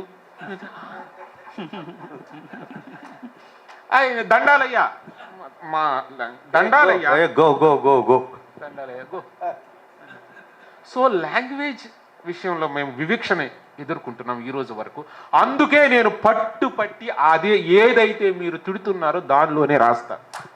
నువ్వు చదవకపోతే పోరా. నేను రాయటం నీ కోసం కాదు, నేను నీ పత్రిక సంస్కృత తెలుగులో రాయను. నేను రికార్డ్ చేసుకుంటా. ఇది ఎంతో పద సంపద ఉంది, అదంతా మీకోసం నాశనం చేసుకుంటూ వస్తుంది. అవసరం మాకు లేదు. మా భాష అవమానించబడింది, మా ఫుడ్ అవమానించబడింది, ఎవ్రీథింగ్. మాకు నీళ్లు అన్న చెప్పినట్టు నీళ్లు ఇవ్వబడవు. సినిమా మీడియాలో కూడా వాళ్ళే, అంతా కూడా టోటల్ అంతా అదే అయిపోయింది. సో భాష సరస్వతి అని చెప్తారు. మాకు ఎక్కడుంది ఈ సరస్వతి? జాగ్రత్తగా రాయాలి, జాగ్రత్తగా రాయాలి. ఏం జాగ్రత్తగా రాయాలి? నేను అడిగాను, ఎక్కడుంది ఈ సరస్వతి? వేదిక మీదకు వస్తూ ఇలా పెడుతుంది ఒక అమ్మాయి. నేను అలా పెట్టిన వెనక నేను వస్తున్నాను అన్నమాట. సో వేదిక సభా సరస్వతికి వందనాలు. Oh beautiful, he is a good writer. అయ్యంతా ఏమి లేకుండా దండాలయ్యా అని చెప్పాను. మా రాయలసీమ దండాలు. యా, ఐ సేస్ దండాలు. దేశేస్ సభా సరస్వతికి వందనం. సభా Saraswati, where is the Saraswati? So కోపం వచ్చింది ఒకడికి. ఏం మాట్లాడతాడు వాడు? కోపం వస్తే వాడు ఏ లాంగ్వేజ్, ఏ ప్రాంతం ఏదైనా కావచ్చు. మండింది ఒకడికి, కోపం వచ్చింది. ఏం మాట్లాడతాడు వాడు? బూతులే తిడతాడు. అవునా? ఇందులో బ్రాహ్మణ బూతులు. ఇక్కడ ఒక విషయం చెప్తా మీకు. ఈ దళితులు బూతులు మాట్లాడతారు, దళితులు బూతులు రాస్తారు అని చెప్తారు. బ్రాహ్మణుడు తిట్లు ఎలా ఉంటాయి తెలుసా? నువ్వు ముండముయ్యా, యు వానా బికమ్ ఏ విడో. చావు కోరుతున్నాడు వాడు. నీ తాడు తెగ, ఎవరు మంగళసూత్ర స్వాన్ ఏమన్నా తెగ తెగిపోవాలి. నీ తాడు తెగ, నువ్వు ముండముయ్యా, నీ దుంప తెగ, your root, family root also go to die. Brahminical తిట్లు. దట్ ఈస్ అన్పాన్. నీ అమ్మని దెంగ. కోపం వస్తున్నాడు. హే, బూతు మాట్లాడుతున్నావు. ఇక్కడ చావును కోరటం లేదు కదా. ఎవడైనా కోపం వస్తే అదే అంటాడు. ఇది నేను రాసినందుకు వీడు దళిత భాష రాస్తున్నాడు, వీడు సరస్వతి అగౌరవం తీసుకొస్తున్నాడు. మాకు మా ఫార్ ఫాదర్స్కి సరస్వతి తెలియదు, ఇప్పటికీ తెలియదు నాకు. Who is that Saraswati? Okay, I know only my language. నా తాతలు ఏం మాట్లాడారు, నా తండ్రి ఏం మాట్లాడారు, నా ముత్తాతలు ఏం మాట్లాడారు. ఈ రోజుకి మా తిరుపతి పంటనాడు అంటారు. పంటనాడు, మా బిడ్డని పంటనాడు. తెలుగు వాళ్ళకి ఇది తెలియదు. అరే మాది పంటనాడురా. It's one of bit, not separate. తిరుపతిలో ఇది ఒక బిట్. పంటనాడు డైలెక్ట్ లాంగ్వేజ్ మేము మాట్లాడుతున్నాం. తెలుగు వాళ్ళకి తెలియదు. నేను ఒక తమిళ సినిమాలో ఒక డైలాగ్ విని ఆశ్చర్యపోయా. ఇది పంటనాడు పులిరా అంటాడు ఆ తమిళ. మా వాళ్ళకి తెలియదు వాట్ ఈస్ పంటనాడు. సో ఇంత దరిద్రంలో బతుకుతున్నారు మా వాళ్ళు. అందుకే నేను లాంగ్వేజ్లో ఈ 2 పుస్తకాలు రాశాను. నేను రాసింది దళిత భాష అని వాళ్ళు పేర్లు పెడుతున్నారు. అన్పార్లమెంటరీ భాష, దళిత భాష. నేను భారతి, ఎండపల్లి భారతి, ఆమె కూడా రాయలసీమ రైటర్, దళిత రైటర్ లేడీ. ఆమె ఒక కథ రాసింది ఇటీవల. Pubic hair, ladies pubic hair ఉంటుంది కదా, అది ఎలా షేవ్ చేసుకోవాలి. ఇప్పుడైతే షేవర్లు వచ్చాయి, ఎవరిని చేసుకోవాలి. ఆ రోజుల్లో బిడ్డను కనేటప్పుడు ప్యూబిక్ హెయిర్ ఉండకూడదు. బాగా బూడిద పూసి చేత్తో పీకేవాళ్ళు. ఇది రాయాలి. ఏం రాయాలి? ఆతులు. This is the word, common word. No, ఆతులు అని రాయకూడదు. మరి ఇంకేం రాయాలి? ఇంగ్లీష్లో ప్యూబిక్ హెయిర్ అని రాయాలా? కుదరదు కదా. సో మీరు ఏం రాయాలో, ఏం రాయకూడదో, ఏం తినాలో, ఏం తినకూడదో, ఏం కట్టాలో, ఏం కట్టకూడదో మీరే చెప్తూ ఉంటే అసలు మీరు ఎవర్రా మీరంతా? సినిమా డైలాగ్ ఉంది, ఎవర్రా మీరంతా? కార్తీ ఆ డైలాగ్. నేను కూడా ఎవర్రా మీరంతా వచ్చి మాకు చెప్తాను, ఫుడ్ తిను, ఇది తిను, అది ఇట్లా మాట్లాడు. Please get out. This is my, ఇది నా ప్రాంతపు భాష. నీ కోసం, ఇంకొకటి కోసం, సరస్వతి కోసం నేను వదులుకోను.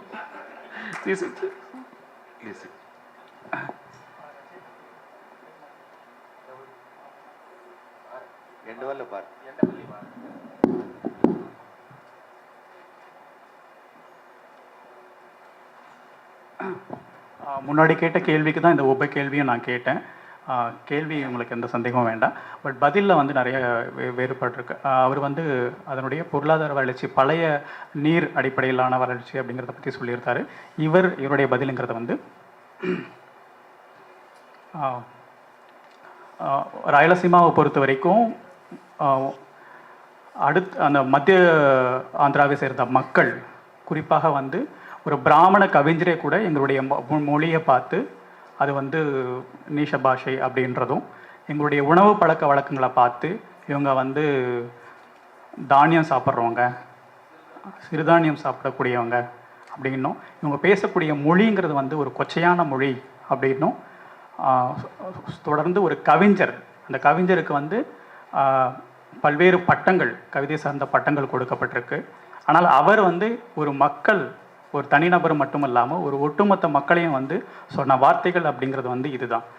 இதன் பொருட்டு தான் நான் வந்து நீங்கள் சொல்லக்கூடிய உங்களுடைய சமஸ்கிருதமயமான பத்திரிகைகளில் நான் எழுத மாட்டேன்னு சொல்லியும், சமஸ்கிருதமயமான மொழியில் நான் வந்து எழுத மாட்டேன்னும் நான் முடிவு செய்து கொண்டு நான் தொடர்ந்து எங்கள் ராயலசீமாவுடைய வட்டார வழக்கில் தான் எழுதி வருகிறேன். நீங்கள் இதை பார்க்கும்பொழுது ராயலசீமாவுடைய வட்டார வழக்கில் மட்டும்தான் தெலுங்கினுடைய முக்கியமான சொற்கள் இன்னும் அதனுடைய அர்த்தம் வந்து இழக்காமல் இன்னும் அப்படியே இருக்குது. குறிப்பாக திருப்பதியில் வழங்கக்கூடியது, திருப்பதியை குறிப்பிடக்கூடிய சில வார்த்தைகள் அப்படிங்கிறதும் வந்து அது இன்னும் வந்து எங்களுடைய மொழியில் தான் இருக்குது. ஸோ இப்படி பார்க்கும்பொழுது எங்களுடைய மொழியை வந்து குறைத்து மதிப்பிடக்கூடியவர்கள், அவர்களுடைய நடவடிக்கைகள் நம்ம பார்த்தோம் அப்படின்னு சொன்னால், சரஸ்வதி வணக்கம், அங்கே ஒரு மேடைக்கு ஏறி வணக்கம் சொல்லும்போது சபா சரஸ்வதிக்கு, அதாவது சபையில் வீட்டிருக்கக்கூடிய சரஸ்வதிக்கு வணங்குகிறேன் அப்படின்னு சொல்லுவாங்க. நான் பொதுவாக மேடைக்கு ஏறினேன் அப்படின்னு சொன்னால் வணக்கங்க அப்படின்னு தான் சொல்லுவேன். ஐயோ இவன் வணக்கம் சொல்லிட்டானே, சபா சரஸ்வதி இவன் அவமதிச்சிட்டான், இவன் பேசுகிற மொழியெல்லாம் வந்து நிஷபாஷியாக இருக்குது அப்படின்னு சொல்கிறது என்ன? அந்த சரஸ்வதி நான் இன்ன வரைக்கும் நான் பார்த்ததே கிடையாது. அப்படி ஒரு சரஸ்வதி இருக்கிறதா எனக்கு தெரியவே தெரியாது. என்னுடைய மொழி சரி, அவங்க வந்து கெட்ட வார்த்தைகள் பேசுவது இல்லையா? பிராமணர்கள் பிராமணமயமான மொழியை பேசுறவர்கள் கெட்ட வார்த்தை பேசுறது இல்லையா? அந்த கெட்ட வார்த்தைகள்லாம் நீங்கள் பேசும்பொழுது அவங்க என்ன பேசுகிறாங்க? அவருடைய வார்த்தைகளை எல்லாம் நீங்கள் வந்து ஆராய்ச்சி பண்ணி பார்த்தீங்க அப்படின்னு சொன்னால், உன் தாலி அறுக்க அந்த மாதிரியான வார்த்தைகளை பயன்படுத்தும் போது அதெல்லாம் அன்பார்லிமெண்ட்ரி கிடையாதா? அவங்க திட்டும் பொழுது பேசக்கூடிய வார்த்தைகள் அப்படிங்கிறது வந்து புனிதமானதா? ஆக எங்கே இருக்கிறா சரஸ்வதி? அதனால்தான் நான் வந்து தொடக்க காலத்திலிருந்தே நான் 2 புத்தகங்களை வந்து வெளியிட்டிருக்கிறேன். இந்த 2 புத்தகங்களையும் என்னுடைய வழக்கின் மொழியில் மட்டும்தான் எழுதுவேன் என்று நான் உறுதி பூண்டு எழுதி வருகிறேன் அப்படின்றது கொடுப்பது.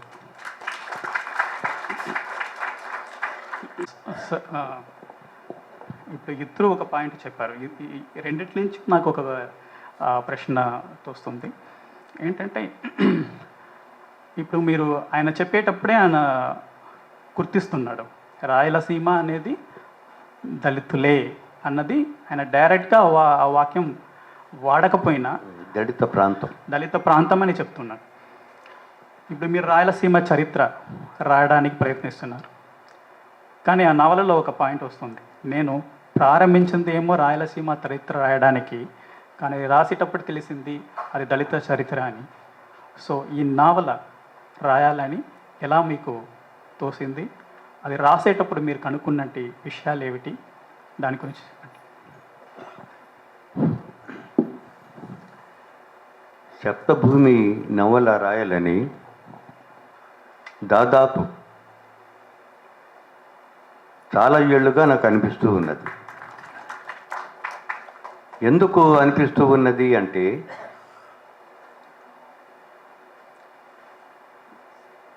మన కన్నడలో ఒక నవల వచ్చింది. ఆ నవల పేరు ఏం పేరు? నవలలో గైడ్ అని హిందీ సినిమా మీరు చూస్తుంటారు అనుకుంటా. Guide Dev Anand Waheeda Rehman guide. ఈ గైడ్ సినిమా చూసిన తర్వాత రాయలసీమ వర్షాభావాన్ని కథల్లోనే కాకుండా నవలలో కూడా ప్రజెంట్ చేయాలని ఒక ఆలోచన వచ్చింది. ఆ ఆలోచన నాలో 10 ఏండ్లు ఉంది. 10 ఏండ్లుగా నీళ్ల గురించిన ఒక గొప్ప ఇతిహాసాన్ని రాసే ప్రయత్నంలో సంవత్సరాలు దొలిపోయినా కానీ రాయలేకపోయినా. కానీ 10 సంవత్సరాల తర్వాత దాన్ని మళ్ళీ తెలంగాణ విడిపోయినప్పుడు దాన్ని రాయగలిగిన శక్తి, రాయగలిగిన అవసరం నాకు ఏర్పడింది. మొత్తం అంతా రాయలసీమ రైతులందరూ కూడా, రాయలసీమలో ఒక మాకు సీజన్లు ఉన్నాయి. ఇప్పుడు ఎన్ని సీజన్లు ఉన్నాయి మీరు ఎవరైనా చెప్పగలరా? ప్రకృతిలో ఎన్ని సీజన్స్ ఉన్నాయి? 6. ఓకే, 6 సీజన్స్ ఉన్నాయి. కానీ మా రాయలసీమలో 7 సీజన్స్ ఉంటాయి. 7 ఋతువులు ఉంటాయి మా రాయలసీమలో. You know it? మా రాయలసీమలో మాత్రమే 7 ఋతువులు ఉంటాయి. ఆ 7వ ఋతువు పేరు ఏం పేరు అంటే సీజన్ ఆఫ్ డెత్స్. రైతుల యొక్క మరణాలన్నీ కూడాను సెప్టెంబర్ అయిపోతూనే రైతుల మరణాలన్నీ కూడా మొదలవుతాయి. పంటలు పండవు, అప్పులోడు వస్తాడు, అప్పులోడు వచ్చి నీ అప్పులు కడతావా లేకపోతే నీ భార్యను పంపుతావా అని అడుగుతాడు. నీ అప్పులు కడతావా లేకపోతే నీ భార్యను పంపుతావా అని అడుగుతాడు. అక్కడి నుంచి ఉరి వేసుకుంటారు కొందరు, పురుగుల మందు తాగుతారు కొందరు, పెరుగన్నంలో కలుపుకొని పురుగుల మందు తాగుతారు కొందరు, రైలు చక్రాల కింద తరలు పెడతారు కొందరు. ఇది ఒక్కొక్క వారానికి, ఒక్కొక్క దినానికి, 2 దినాలకు అనుకోండి, 2 దినాలకి 6 మరణాలు సంభవిస్తాయి. ఎవ్రీడే 3 మరణాలు ఉంటాయి. ఇటువంటి సీజన్ ఆఫ్ డెత్స్, ఈ చావు ఋతువులో, ఇటువంటి చావు ఋతువు నుంచి బయటపడటానికి, నీళ్లు మాకు కావాలి అని కోరడానికి, ఒక నీళ్ళ గురించి ఒక ఇతిహాసాన్ని రాయాలనే దానికి ఒక గైడ్ అనే సినిమా నాకు ఆర్కే నారాయణ గైడ్. చూసి సార్, ఓకే ఆర్కే నారాయణ గైడ్లో కొంచెం కథ మీకు తెలుసుంటుంది సినిమా చూస్తే. ఆ క్రమంలో నేను ఆ నవల రాయవలసి వచ్చినది. నీళ్ళ గురించి ఏమైనా కొంచెం చరిత్ర చెప్పడానికి అవకాశం ఇస్తే మళ్ళీ చెప్తా. சாரி, அவர் பேசும்போது நான் ஒரு தகவல் சொல்லியிருக்கணும், அதை வந்து என்னுடைய இன்டர்பிரிட்டேஷனில் விட்டுட்டேன்.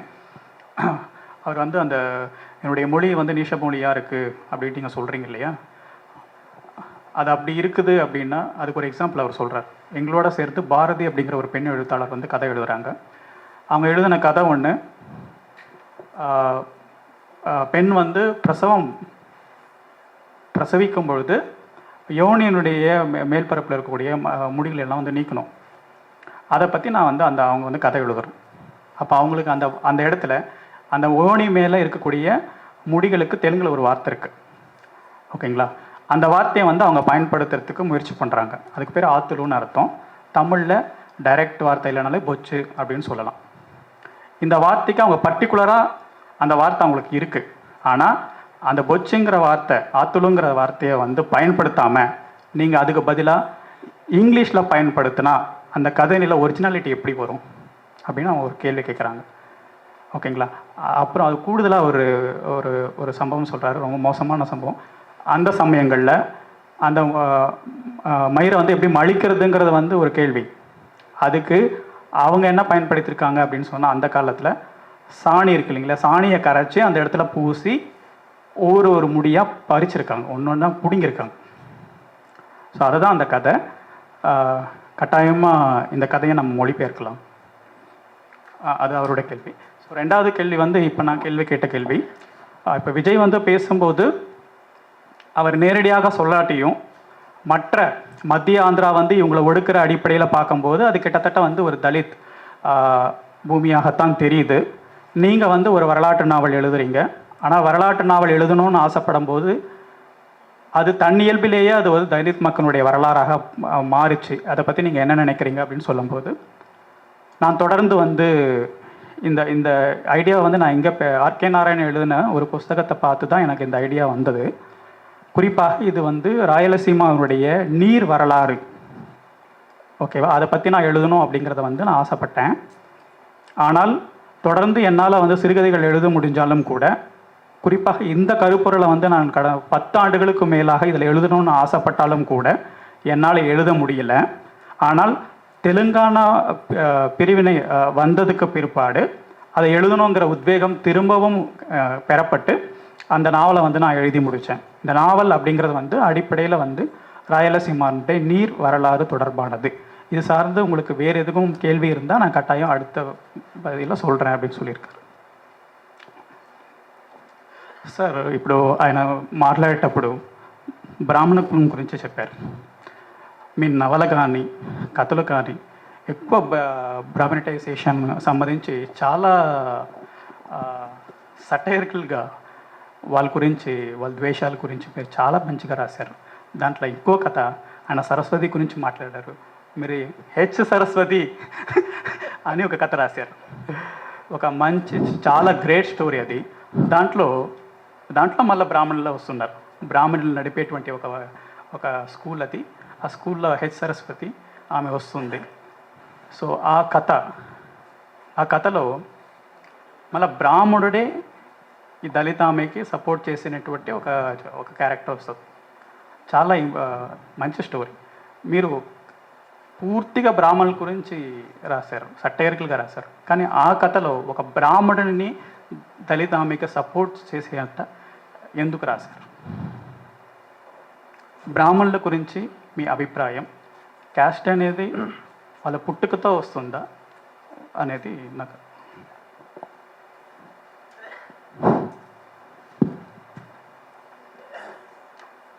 చరిత్రలో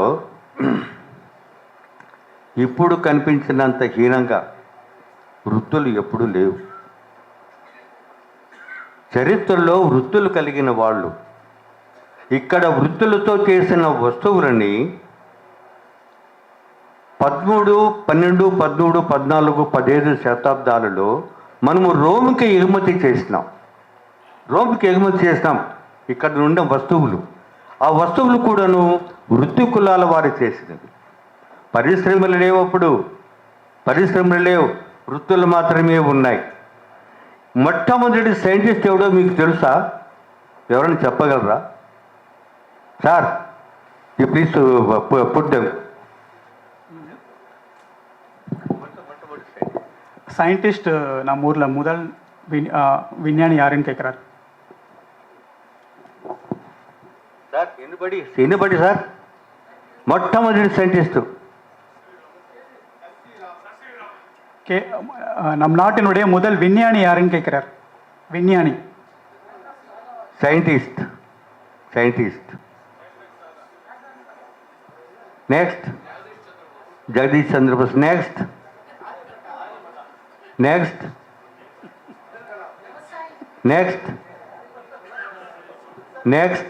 వ్యవసాయం కొంచెం దగ్గరకు వచ్చినారు మీరు, కొంచెం దగ్గరకు వచ్చినారు.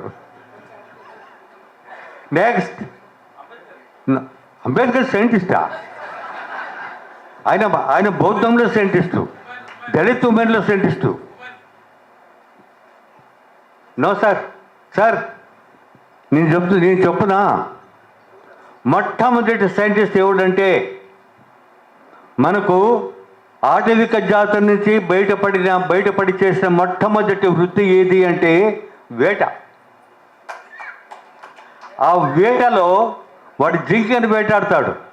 జింకని వేటాడి చర్మంతో సహా తింటాడా? వాడు తినడు. వాడు ఏం చేస్తాడు? చర్మాన్ని ఒలుస్తాడు. చర్మాన్ని ఒలిచే మాదిగ వాడే మొట్టమొదటి సైంటిస్టు.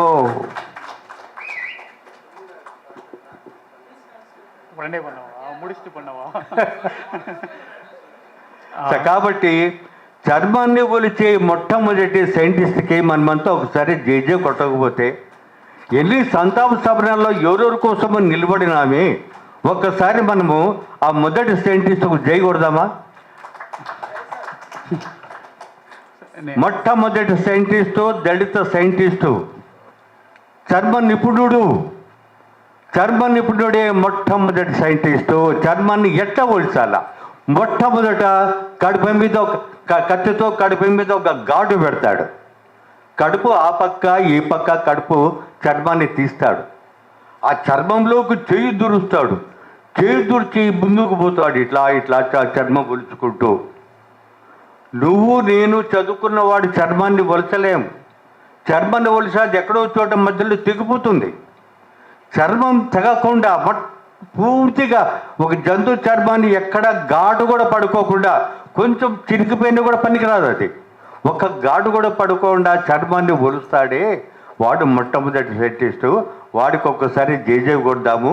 మొట్టమొదటి సైంటిస్టు దళితుడు, వానికి జిందాబాద్ జై జైలు. మొట్టమొదటి సైంటిస్ట్కి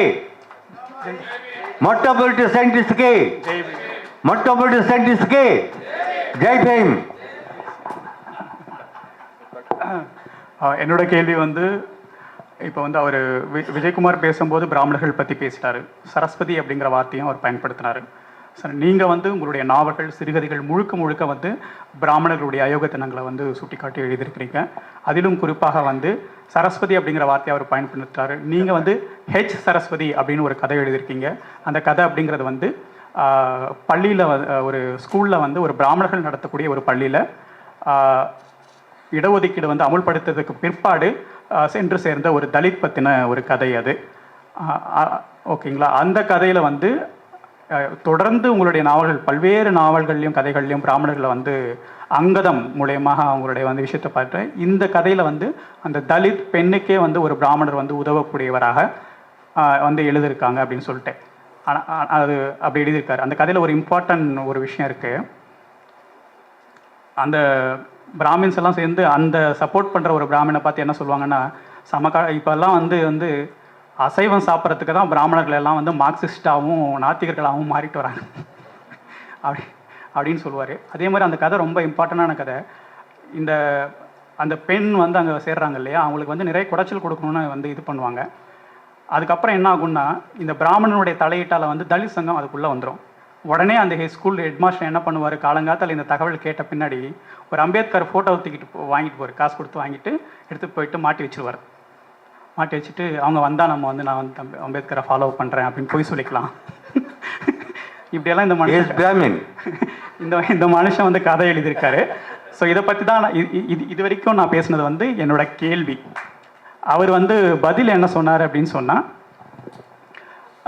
அவர் என்ன கேட்குறாரு அப்படின்னு சொன்னால், நம்முடைய மக்கள் வந்து ஒரு காலத்தில் வந்து ரோம் வரைக்கும் வந்து ஏற்றுமதி பண்ணக்கூடியவர்களாகவும் எல்லா வகையிலும் இது பண்ணிகிட்டு இருந்தாங்க.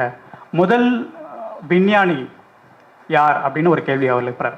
நம்ம நிறைய பதில் சொல்லணும். அவர் என்ன சொல்கிறாரு அப்படின்னா, முதல்ல வந்து மக்கள் வந்து வேட்டையாடினாங்க. அந்த வேட்டையாடின பின்னாடி தோலோட சாப்பிடக்கூடாதுன்னு சொல்லிட்டு தோலை உரிச்சாங்க. அந்த தோலை உரித்த அந்த தொழில்நுட்பம் தெரிந்த தலித் தான் விஞ்ஞானி. அந்த தோலை உரிக்கிறதுங்கிறது வந்து ஒரு சாதாரண விஷயம் கிடையாது. அது முழுக்க ஒரு தொழில்நுட்பம் சார்ந்தது. அதை இன்று புத்தகம் படித்த ஒருத்தனால அந்த தொழிலை வந்து செய்ய முடியாது. அப்படி அவன் எப்படி படிக்காதவன் ஆனா, அவனுக்கு எப்படி அறிவில்லைன்னு உன்னால் சொல்ல முடியும்? அந்த தோலை உரிக்க அந்த தொழில்நுட்பத்தை வந்து நமக்கு கற்றுக் கொடுத்த ஒரு தலித்துக்கு நாம் வந்து வாழ்க சொல்ல வேண்டும், ஜெய்பீம் சொல்ல வேண்டும் அப்படின்னு அவர் சொல்கிறேன். నా ప్రశ్న సార్, బ్రాహ్మణుల గురించి ఒక క్యారెక్టరైజేషన్స్ ఓకే. అది ఆ కథ గురించి బ్రాహ్మణ వివిధ చోట్ల వాళ్ళ గురించి మీరు మాట్లాడుతున్నారు. సో వాటి గురించి మన బ్రాహ్మణుల గురించి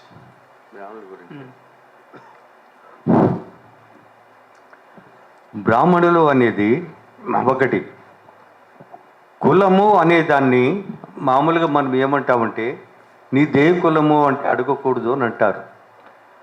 ఇన్ ఎ రైట్ సెన్స్ అది okay. Don't ask the cast. In the right sense it is okay. But కొన్నిసార్లు అది డేంజర్కి దారి తీస్తుంది. ఎందుకంటే మన ఆర్థిక శాస్త్రం అంతా కూడాను, మన ఆర్థిక శాస్త్రం, భారతదేశానికి ఒక ఆర్థిక శాస్త్రం ఉంది. ఆ ఆర్థిక శాస్త్రం ఏమిటి అంటే, చాణక్యుని అర్థశాస్త్రం కాదు,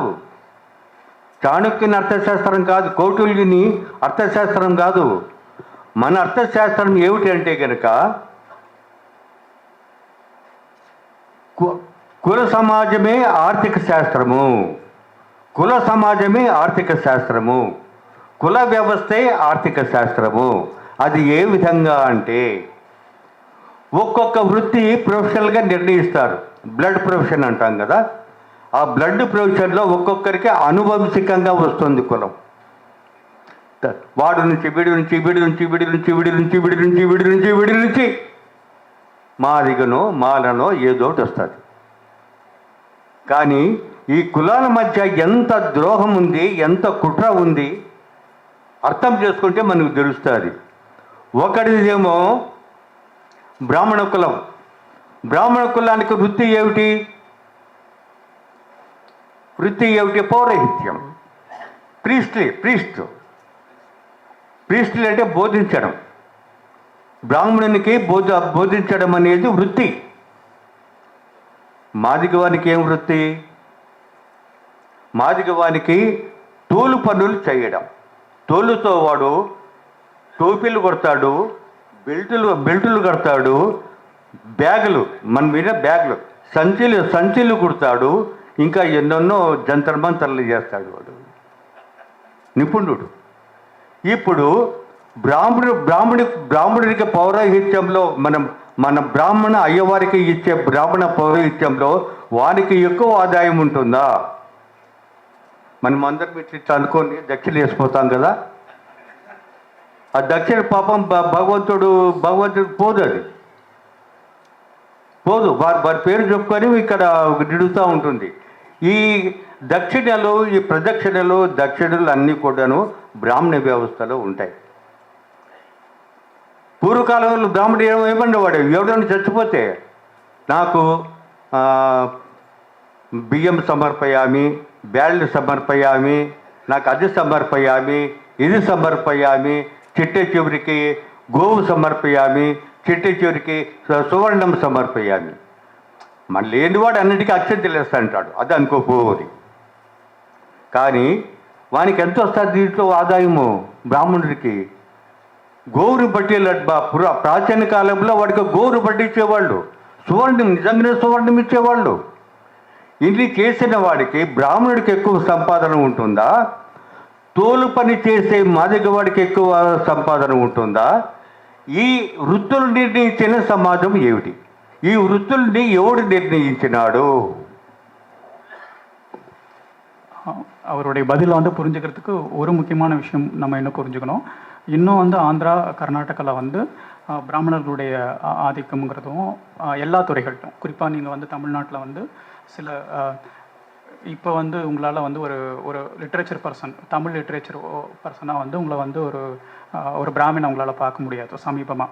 ஆனால் இன்னும் வந்து கர்நாடகாவில் ஆகட்டும், ஆந்திராவில் ஆகட்டும், தெலுங்கானாவிலையும் முக்கியமான இது லிட்ரேச்சர்லேயே ஆகட்டும், சோசியாலஜி, ஃபோக்லோர் ரிசர்ச் எல்லாத்துக்கும் வந்து அவங்க வந்து முக்கியமான இடங்கள் இருக்கிறாங்க. ஸோ அவங்களுடைய வரலாற்று எழுத்தியலுங்கிறது வந்து வேறு மாதிரியானது. அந்த அடிப்படையில் தான் இவரோட பதில் புரிஞ்சுக்கணும். இப்போ சொல்ல போகிற பதில் அவர் என்ன சொல்கிறாரு அப்படின்னா, ஆக்சுவலி இது நான் கேரக்டரை கன்வெர்ட் ஆகிட்டு இருக்கேன். அவர் என்ன சொல்கிறாரு அப்படின்னா, நம்மளுடைய சாஸ்திரம் அப்படின்றது இருக்கு இல்லையா, நம்மளுடைய நீதி சாஸ்திரம்ங்கிறது வந்து இருக்குது அப்படிங்கன்னா, அந்த நீதி சாஸ்திரம் அப்படிங்கிறது வந்து முழுக்க வர்ணாசிரத்தை வந்து அடிப்படையாக கொண்டது. அந்த வர்ணாசிரமத்தில் இருக்கக்கூடிய தலையில் பிறந்தவன் அப்படின்னு சொல்லக்கூடிய பிராமணர்களுடைய தொழில் அப்படின்னு சொன்னால் அவன் வந்து வேதம் சொல்கிறதும், மந்திரம் சொல்கிறதும், பாடம் பொதிக்கிறதாகவும் இருக்குது. ஆனால் மிக முக்கியமான மக்களுக்கு உபகாரம் பண்ணக்கூடிய பல்வேறு தொழில்களை செய்யக்கூடிய மக்கள் எல்லாரும் வந்து அடித்தளத்தில் இருக்காங்க. அவர்களுடைய இந்த தொழில்நுட்பங்கள் எல்லாம் தெரிந்த இந்த மக்கள் அவன் வந்து எனக்கு அரிசி சமர்ப்பணம் பண்ணு, தங்கம் சமர்ப்பணம் பண்ண, அது பண்ணு, இது பண்ணுன்னு சொல்கிறான். இவன் அதை எதுவும் புரியாமல் இவன் பாட்டுக்கு அதை செலுத்திட்டு போகிறான். ஆனால் அப்படி செலுத்தக்கூடிய ஒருத்தனுக்கு கிடைக்கக்கூடிய வருமானங்கிறதும் இந்த தொழில்களையெல்லாம் கற்றுக்கிட்டு முறைப்படி எல்லாவற்றிலும் வந்து இருக்கக்கூடிய ஸ்கில் ஃபுல்லாக இருக்கக்கூடிய இவங்களுக்கு கூடிய வருமானங்கிறதுக்கும் வந்து நிறைய வித்தியாசம் இருக்குது. இதை தான் நான் வந்து என்னுடைய நூல்களில் வந்து நான் ஆவணப்படுத்துகிறேன் அப்படின்னு அவர் சொல்கிறார். ಅದಕ್ಕೆ ಕೊಂచెం బ్రాహ్మణ మాదిగ ఎక్కువ ఆదాయ మార్గం ఎవరిది? వైశ్య వ్యాపారం ఉంటుంది కదా. వైశ్యుడు ఒక చాకల, దోబి. వైశ్యుడు, చాకల ఎవరి ఆదాయం ఎక్కువ? అదేవిధంగా ఒక రెడ్డి, ఒక మంగలి, భూమి బుర్ల ఒక వ్యవసాయదారుడైన రెడ్డి, ఒక మంగలి, ఎవరి ఆదాయం ఎక్కువ? ఆ విధంగా ప్రతిదాన్ని మనం కంపేర్ చేసుకుంటే భారతదేశంలో ఉన్న కులం అంతా కూడాను ఉట్టి కులం కాదు, అది భారతీయ ఆర్థిక శాస్త్రము అని అంబేద్కర్ నిర్ణయించినాడు దాన్ని. இந்த வர்ணாசிரமங்கிறது வந்து அடிப்படையில் வந்து பொருளாதார இதுதான். ஒரு பிராமணரையும் ஒரு பறையரையும் எடுத்துக்கோங்க. அவர்களுடைய ஆஸ்தி பொருளாதார நிலைமை என்ன, வருமானம் என்ன, இவர்களுடைய வருமானம் என்ன. அதுக்கு அடுத்தபடியாக ஒரு வைசியரையும் ஒரு பல்லரையும் நீங்கள் எடுத்துக்கும்போது அவர்களுடைய வருமானத்தினுடைய நிலைமை என்ன, அதற்கடுத்து இருக்கிறவங்களையும் ஒரு அருந்ததியரையும் எடுத்துக்கும் அவருடைய ஒரு வருமானம் இல்லை அப்படின்னு நீங்கள் பார்க்கும்பொழுது இந்த சாஸ்திரம் வர்ணாசிரமம் அப்படிங்கிறது வந்து அடிப்படையில் வந்து அவர்களுடைய பொருளாதார ஆதிக்கம் மட்டும்தான் அப்படின்னு அவர் சொல்கிறார். సో యాక్చువల్లీ అందుకే అగ్రకులాలలో బీదలు తక్కువ, అగ్రకులాలలో ఆదాయ మార్గాలు ఎక్కువ ఉంటాయి. అగ్రకులాలలో బీదలు తక్కువ, కింది కులాలలో బీదలు ఎక్కువ.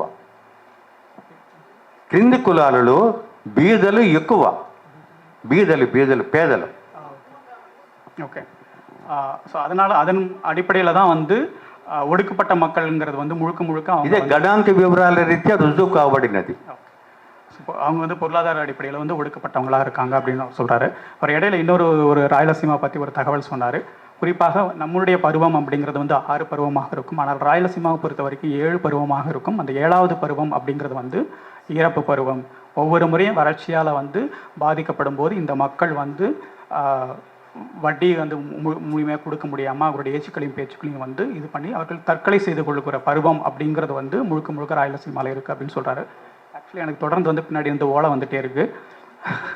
நான் இன்னும் ஒரு கேள்வியோட முடிச்சுக்கிறேன். ஏன்னா ஆக்சுவலி இந்த செக்ஷன் வந்து இன்டர்பிரிட்டேஷனோட சேர்ந்து இருக்கிறதுனால கொஞ்சம் லென்த்தியாக போகுது. பட் இருந்தாலும் ஒரு முக்கியமான கேள்வி கேட்டுட்டு நான் உங்களுக்கு வழி விட்டுடுறேன். సార్ ఇప్పుడు తెలుగు తీసుకుంటే ఇక ట్రాన్స్జెండర్ అనేటి గంటకి ఒక ఈక్వలెంట్ వాళ్ళని ఒక జెంటిల్గా పొలిటికల్లీ కరెక్ట్నెస్గా చెప్పాలంటే దానికి ఒక పదం లేదు. కానీ మీరు మొట్టమొదటి తెలుగు ట్రాన్స్జెండర్ నవల రాశారు. అలాగనే మీరు మొట్టమొదటి తెలుగు గే నవల రాశారు. ఇప్పుడు మీరు గే నవల రాసేటప్పుడు మీరు తీసుకుంటే గేలోనే ఒక సప్రెషన్ ఉంటుంది, అన్నిట్లో ఒక కేటగిరీ సప్రెషన్స్ ఉంటుంది. సో అప్పుడు గేల్ అనే సప్రెషన్ ఉన్నటువంటి ఒక బాటమ్ గురించి, క్రాస్ జెండర్ గురించి మీరు నవల రాశారు. ఆ నవల తెలుగులో సరిగా అర్థం చేసుకోలేదు. మీరు ట్రాన్స్జెండర్ గురించే మీరు మాట్లాడతారన్నటువంటి వివాదాలు కూడా జరిగాయి. సో ఈ నవల రాయాలని మీకు ఎలా ధైర్యం కలిగింది? ఫస్ట్ ఈ రిసెప్షన్ మీకు ఎలా వచ్చింది? ఆ నవల మా ఊరిలోనే, మా వీధిలోనే నా బాల్య స్నేహితుడు వాడు. నా బాల్య స్నేహితుడు ఎవరితో కలిసేవాడు కాదు. మొదటి నుంచి అమ్మాయిలతో ఆడుతూ తిరిగేవాడు. వాడు అలా ఉండేవాడు. వాడిని పట్టుకొని ఆ ఊర్లో అందరూ గేలి చేసేవాళ్ళు, బాగా గేలి చేస్తూ ఉండేవాళ్ళు. ఒక 20 ఏళ్ళు ఏమో వచ్చిన తర్వాత వాడు సూసైడ్ చేసుకున్నాడు. తనలాగా తను బతకలేకపోతున్నాడు, బతకనివ్వటం లేదు ఈ సమాజం. వాడు ఏం చేయాలి? పల్లె వాతావరణం, చదువు లేదు, ఏమి లేదు. ఆ రోజుల్లో అంతా మనుషులు మూర్ఖులు, ఇంట్లో తిట్టడం, ఏంద్రా నీ నడకేంటి, నీ మాట ఏమిటి, నీ బయట నవ్వులు, గేలి, ఎగతాళి, ఇదే వాడు అనుభవించింది ఇదే. నా బాల్య స్నేహితుడు మా వీధిలో కలిసి మేము ఆడుకున్నాం, అంతా చేసాము. వాడికి బ్రతికే అవకాశం లేకుండా పోయింది. అదే సమయంలో ఎవడైనా చెప్పాడా? ఈ సో కాల్డ్ రచయితలు ఉన్నారు కదా, రైటర్స్, 70 or 80 years గ్రేట్ మా రైటర్స్ వీళ్ళందరూ ఉన్నారు కదా, ఒక్కడు కూడా చెప్పలే, ఒక్కడు కూడా రాయలేదు. ఎందుకు రాయలేదు? Maybe Saraswati says to them, don't write about that fellow. So I don't know Saraswati, that's why నేను రాసేసాను. రాసింది, హే వీడేంట్రా ఇలా రాశాడు, ఈడ ఎవడు రాయుడు, ఇది వాస్తవం రా, ఇది లైఫ్ రా. నా ఫ్రెండ్ వాడు చెప్పుకోలేడు, వాడి గురించి ఇక నేను మీకు ఏం రావాలి? అందమైన కవితలు రాసి, ఆ కవితలకే మంచి ఫేమస్, పిట్టలు ఎగురుతున్నాయి, సూర్యుడు వచ్చాడు, ఐ లవ్ యూ, దీని ఇవన్నీ రాసుకొని బుక్ తెచ్చి సమ్ పెట్టి అద్భుతంగా రాశాడు వాడు. ఈ గ్రేట్, ఇది ఈ కాలానికి అవసరమైన రచన, ఈ కాలానికి అవసరమైన రచన. ఈ కాలానికైనా ఏ కాలకైనా మనుషులు బతుకుల గురించి కదా చెప్పాలి, ఎవడు చెప్పలా. మనుషుల బతుకుల గురించి ఎవడు చెప్పట్లా. సో అందుకని నేను ఆ నవల రాయాల్సి వచ్చింది. వాళ్ళు అన్నారు ఇది ఫస్ట్ గే నవల, నాకు తెలియదు. సో తర్వాత నేను ఆలోచిస్తే తెలిసింది, ఓహో దీని గురించి రాయి ఎవడు సో ఎవడైతే ఎలా ధైర్యం చేశారన్నారు కదా, ఎవడైతే ధైర్యం చేయడో దానికోసం నేను రాస్తా, ధైర్యంగా రాస్తా. ఎవడు రాయడానికి ధైర్యం చేయడో ఆ సబ్జెక్ట్ రాస్తా. నా నెక్స్ట్ బుక్ చెప్పిన మా ఊరు అమ్మాయి, ప్రాస్టిట్యూట్ అమ్మాయి గురించి రాస్తున్నా. ఎందుకు రాయకూడదు వాళ్ళ గురించి? వాళ్ళు కూడా మన సమాజంలో మనుషులే కదా. దళితులు భాష కరెక్ట్ కాదు, దళితులు ఫుడ్ కరెక్ట్ కాదు, దళితులే కరెక్ట్ కాదు, ఏమీ కరెక్ట్ కాదు. ఓహో ఈ సరస్వతి అనే చట్టం ఉంది కదా, ఆ ఫ్రేమ్ వర్క్, దాంట్లో ఏదేది లేదో ఇదంతా I will add, please bear it. This also language, this also literature. Okay, మీరు ఏది రాయకుండా తొక్కి పెట్టారో, వీడి బాధ చూడండి రా, వాడిని పట్టుకుని ఏడ్పించి చంపారు కదా మీరు. సో వ్యభిచారంతో ఇంటిని పోషించిన స్త్రీలు ఉన్నారు, వ్యభిచారంతో ఇంటిని పోషించిన. మా మండలంలో ఒక ఊరు, చిన్న పల్లెటూరు, ఇంటికి ఒక ఆడది వ్యభిచరించి హైవేలో అన్నల్ని, తమ్ముళ్ళని, అక్క చెల్లెల్ని, ముసలి అమ్మానాల్ని సాకారు. వాళ్ళకి ఎప్పుడైనా కోపం వస్తే ఏం తిడతారు తెలుసా? నేను పడుకొని సంపాదించి పెడితే ఇంత టోళ్ళు అయ్యారా మీరు అంటది. ఇంకేమంటది అంతకు మించి? ఎవరైనా చేస్తారా ఇట్లా? ఇవన్నీ రాలే సాహిత్యంలోకి, ఇవన్నీ రాలా. మధ్య తరగతి లైఫ్ ఏం చెబుతున్నాడో వాడికే తెలియదు దీనికి. సో ఏది లేదో దాన్ని యాడ్ చేయడం, అదే నా ప్రత్యామ్నాయ సాహిత్యం. ఒక చిన్న పాట గురించి చెప్తా. Alternative literature. ఆల్టర్నేట్ నుంచి మీరు ఏది చెప్పలేదో అది చెప్పడమే నా పని. మీరు ఏది తొక్కి పెట్టారో అని చెప్పి ఒక పాట గురించి చెప్తా. మా మాలవాడలో ఒక పాట ఉండేది చిన్నప్పుడు, అక్కెమ్మ పదం దాని పేరు. మాకు చదువు లేదు కదా వాళ్ళకి, మా అమ్మలకి పెద్దవాళ్ళకి అంతా. దాని పేరు అక్కెమ్మ పదం.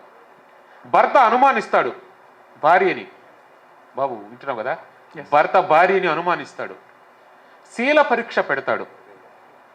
శీల పరీక్ష పెట్టినప్పుడు ఏం చేయాలి తెలుసా? ఆవిడ ఊరి అందరి మధ్య కొలిమిలో ఎర్రగా కాల్చిన గడ్డపారని చేత్తో ఎత్తి పట్టుకోవాలి. ఆమె పతివ్రత అయితే కాలకూడదు, పతివ్రత కాకపోతే కాలుతుంది. అన్నలకి లెటర్ రాస్తుంది, రండి ఇలా అడుగుతున్నాడు వీడని. ఊరందరి మధ్య కొలిమి వెలిగించి గడ్డపార పట్టుకొని అలా అందరు ముందు పైకి ఎత్తుతుంది. ఆవిడ కాలదు ఆమెకి. షీఈస్ పతివ్రత అందరూ అప్రోచ్ చేస్తారన్నమాట. వాళ్ళ అన్న ఏమంటాడు తెలుసా? ఆమె అన్న నక్సలైట్స్ కదా, ఆమె సొంత అన్న, తోడబుట్టిన అన్న ఏమంటాడు తెలుసా? వచ్చే వాడితో నీ కాపురం వద్దు, బండెక్కి వెళ్ళిపోదాం మన ఇంటికి అంటాడు వాళ్ళ అన్న. ఎప్పుడు వస్తావా ఇంటికి అంటాడు. నేను రాను, రాతి మీద మొలకలు మొలిచినప్పుడు నీతో ఇంటికి వస్తా పోబే అనేసి ఆవిడ వెళ్ళిపోతుంది. మనకు సాహిత్యం ఏం నేర్పించింది? ఆడదానికి శీలం ముఖ్యం, పతివ్రత, శీలం, ఇవన్నీ నేర్పించింది సాహిత్యం మనకు, అవునా? మాలవాడలో సాహిత్యం ఏం చెప్పింది? అనుమానించిన మొగుడు వదిలేసి వెళ్ళిపో అని చెప్పింది. ఎవడు నేను అనుమానించాడు వాడు నీకు మొగుడుగా ఉండడానికి అర్హత, వాడిని కాలుతో తన్ని వెళ్ళిపో అని చెప్పింది. ఈ పాట సాహిత్యంలోకి రాలా. పతివ్రత కథలు ఇవన్నీ సరస్వతి ఇచ్చిన జ్ఞానంతో పతివ్రత కథలు రాశారు. కానీ ఇక్కడ మాలవాడలో ఈడు అనుమాన మొగుడు వీడి దగ్గర ఉండకు వెళ్ళిపో అని చెప్పి వాళ్ళ అన్నోళ్ళు తీసుకెళ్ళిపోయారు. ఇది నేను రాస్తుంది ప్రత్యామ్నాయం. మీరు ఏదైతే అందుకే గే కథలు రాసినా, ప్రాస్టిట్యూట్ గురించి రాసినా, రేపు ఏది రాసినా మీ ఫ్రేమ్లో ఏది లేదో అది பலவந்தங்க அண்டிச்சப்படுத்தும். Thank you. என்னுடைய கேள்வி அப்படிங்கிறது வந்து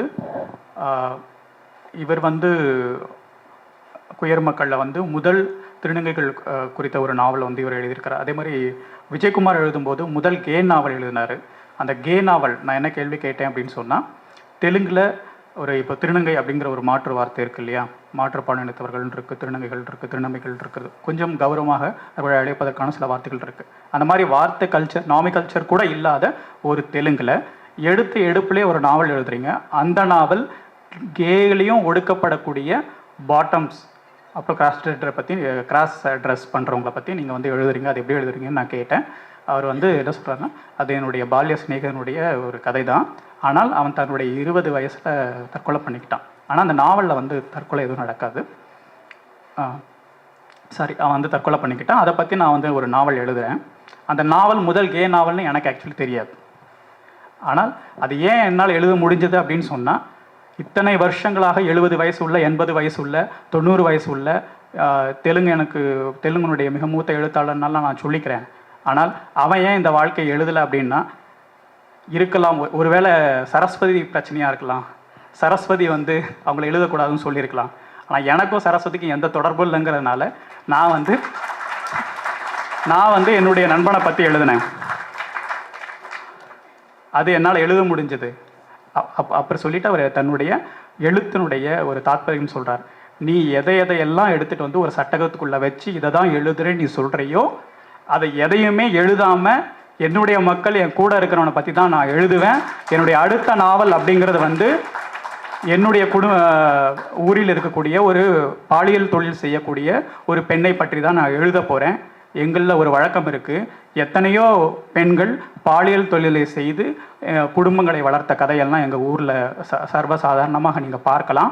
அவர்கள் திட்டும்போது நான் என்ன சொல்லுவாங்க அப்படின்னா, நான் எவன் கூடயே படுத்து நான் உன்னை இந்த நிலைமைக்கு ஆளாக்கினேன், நீ என்னை இப்படி பண்ணுறியே அப்படின்னு தான் கேட்பாங்க. அது வசவு கிடையாது, அது ஒரு வாழ்க்கை. இதையெல்லாம் நான் எழுதுனேன். நீ இதை எழுதின பின்னாடி என்னை வந்து நீ வந்து நான் கெட்ட வார்த்தை போட்டு எழுதுறேன், நீ வந்து அன்பார்லிமெண்ட்ரி எழுதுறேன், நீ எப்படி சொல்வ? நீ வாழ்க்கையை இது வரைக்கும் எழுதலை, ஆனால் நான் எழுதுவேன் அப்படின்னு அவர் சொல்கிறார். அதுக்கு ஒரு உதாரணத்தை வந்து அவர் சொல்கிறாரு. அவங்க ஊரில் இருக்கக்கூடிய ஒரு தலித் பாடல் பற்றி அவர் சொல்கிறாரு. அந்த பாடலில் கிட்டத்தட்ட அது ராமாயணத்துக்கு ஒத்து போகிற ஒரு கதை அம்சம்தான். பெண்கள், ஒரு குடும்பத்தில் வந்து ஒரு ஆண் வந்து ஒரு பெண்ணை வந்து சந்தேகப்படுத்திட்டா, அதை வந்து நீ பத்னியா இல்லையான்னு நிரூபிக்கிறதுக்கு வந்து கடப்பாறை வந்து கொதிக்கக்கூடிய ஒரு கடப்பாறை, கொதிச்ச கடப்பாறையை வந்து கையால் பிடிக்கணும். அந்த கையால் பிடிக்கும் பொழுது உனக்கு காயம் படலை அப்படின்னு சொன்னால் நீ பத்தினி, காயம் பட்டால் நீ வந்து பத்தினி கிடையாது அப்படின்னு. உடனே வந்து இவங்க அண்ணன் வரான், சொல்லிவிட்டு இவ பிடிச்சி காமிக்கிறா, காயம் படலை, இவ பத்தினி தான். ஆனால் அவன் அண்ணன் சொல்கிறான், உன் புருஷனோட நீ வாழாதான் வீட்டுக்கு வந்துரு அப்படின்னு சொல்லிட்டு அவர் என்ன சொல்கிறாருன்னா, சரஸ்வதி கடாட்சம் பெற்ற ஒரு கற்பு சார்ந்த ஒரு கதையில் தன்னை நிரூபிச்சுட்டு அவன் திரும்ப அவன் கூடயே வாழ போகிறான். ஆனால் ஒரு தலித் கதையில் உன்னை சந்தேகப்பட்டவனோட நீ வாழ எந்த தேவையும் கிடையாதுன்னு அவன் வந்து அவங்க அண்ணா வந்து வீட்டுக்கு கூட்டிகிட்டு போகிறான் அப்படின்னு சொல்லி அவர் சொல்கிறார். బ్రాహ్మణుడు స్త్రీకి విధించిన సాహిత్య చట్టాలు దళితులు ఎప్పుడు విధించాల. దళిత స్త్రీని వాళ్ళు నీకు అలాంటి బతుకు నీకు వద్దు వచ్చేయమన్నారు. ఇది సాహిత్యం కాలేదు, అది సాహిత్యం అయింది. దీనిని ఇప్పటికైనా నాలుగు తెలిసిన వాడు బద్దలు కొట్టకపోతే ఇక నేను రాయటం ఎందుకు, సోకాల్డ్ రచయితను అయిపోతా. కాబట్టి అది కంపల్సరీగా వాళ్ళు ఏది చెప్పలేదో అదే మనం చెప్పాలి. பிராமணர்கள் விதித்த எந்த சட்டத்திட்டங்களையும் தலித்துக்கள் தங்களுடைய பெண்களுக்கு விதிக்கவில்லை அப்படின்னு அவர் சொல்கிறார். இது ரொம்ப முக்கியமான விஷயம். பிராச்சீனம், இது பழைய கால சரித்திரம் குறித்து அவர் சொல்கிறார். இதை சார்ந்து கூட இவர் எழுதின கதை எனக்கு ஒன்று ஞாபகத்துக்கு வருது. அதே சாவுக்கூடு கதையில் வந்து அந்த பெத்தப்பாவுடைய 2வது மகனுடைய மனைவி வந்து இன்னொருத்தரோட போயிருப்பாங்க, ஓடி போயிட்டுருப்பாங்க. அது அவர் எழுதுகிறார். அதை வந்து எழுதுகிறார், ஓடி போயிட்டாங்க. ஆனால் அவளை சொல்லி ஒன்றும் என்ன தப்பும் கிடையாது. அவளுக்கு வயிற்று வலி ரொம்ப நாளாக, இவனை போய் எனக்கு மருத்துவம் பார்க்கணும் சொல்லிகிட்டே இருந்தான். இவன் இன்னுமே கண்டுக்கல. அவன் என்ன சொன்னானோ, உன்னை நான் நல்லா பார்த்துப்பேன், உன் நோயை குணப்படுத்தும்னு சொல்லியிருப்பான். அவள் போயிருப்பா, அவன் மேலே என்ன தப்பு? அவர் சொல்கிறாரு, ஒரு கதை ஆல்ரெடி எழுதி வச்சிருக்காரு. ஸோ இந்த அளவில் வந்து இந்த செக்ஷன் வந்து முடிக்க சொல்லி பசங்க கஷ்டப்பட்டுட்டு இருக்காங்க. ஓகே. ஸோ வாய்ப்புக்கு ரொம்ப ரொம்ப நன்றி.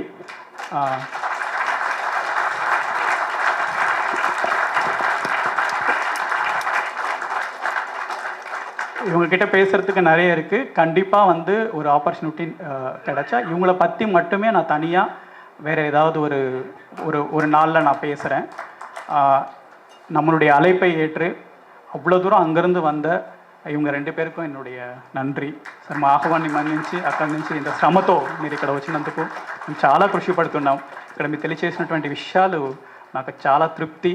మీకు తప్పకుండా ఈ ఈవెంట్ మాకు మంచి అవగాహన కల్పించినటువంటి ఒక ఈవెంట్. ఈ విధంగా చెప్పడానికి ఆంధ్రాలో అవకాశం లేదు, మీ తమిళులు కల్పించారు మాకు. ఈ విధంగా చెప్తే ఈ విధంగా చెప్తే తల్లి తోసేస్తారు.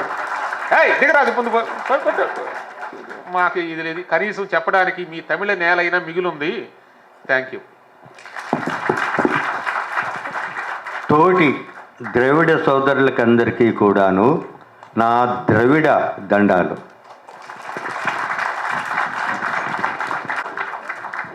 இந்த மாதிரி எங்கள் ஊரில் பேசியிருந்தா கண்டிப்பாக எந்த மேடையும் ஏற்றிருக்க மாட்டாங்க. பட் இந்த மேடையில் எங்களுக்கு வாய்ப்பு கொடுத்ததுக்கு நன்றின்னு அவங்க சொல்கிறாங்க. என்னுடைய நன்றி. நான் என்னோடய மதர் டங் வந்து தெலுங்கு கிடையாது, தமிழ் தான். நான் வந்து கொஞ்சம் ஒரே நேரத்தில் மாடரேட்டராகவும் இன்டர்பிரேட்டராகவும் இருக்கிறதுல சின்ன சின்ன மிஸ்டேக்ஸ் பண்ணியிருக்கலாம். நீங்கள் எதுவும் தப்பாக எடுத்துக்காதீங்க. மேற்கொண்டு இந்த உரையாடலை வந்து நான் திரும்ப டேப் பண்ணி உங்களுக்கு தமிழில் தரேன். சரிங்களா? நன்றி. நம்முடைய சிறப்பு அழைப்பாளர்களுக்கு சிறப்பு செய்வதற்காக எழுத்தாளர் ஸ்ரீதர கணேசன் ஐயா அவர்களை அன்புடன் மேடைக்கு அழைக்கிறோம். விஜயகுமார் ஐயா அவர்களுக்கு இப்போது சிறப்பு செய்யப்படுகிறது.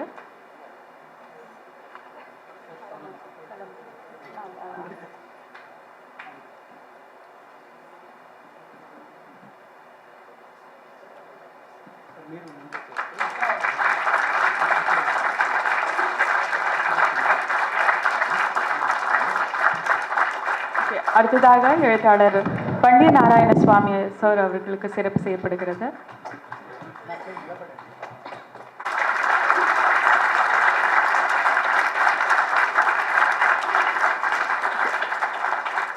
அடுத்ததாக இந்த அமர்வினை சிறப்பாக நெறியாளுகை செய்த சண்முக விமல்குமார் அவர்களுக்கு சிறப்பு செய்யப்படுகிறது.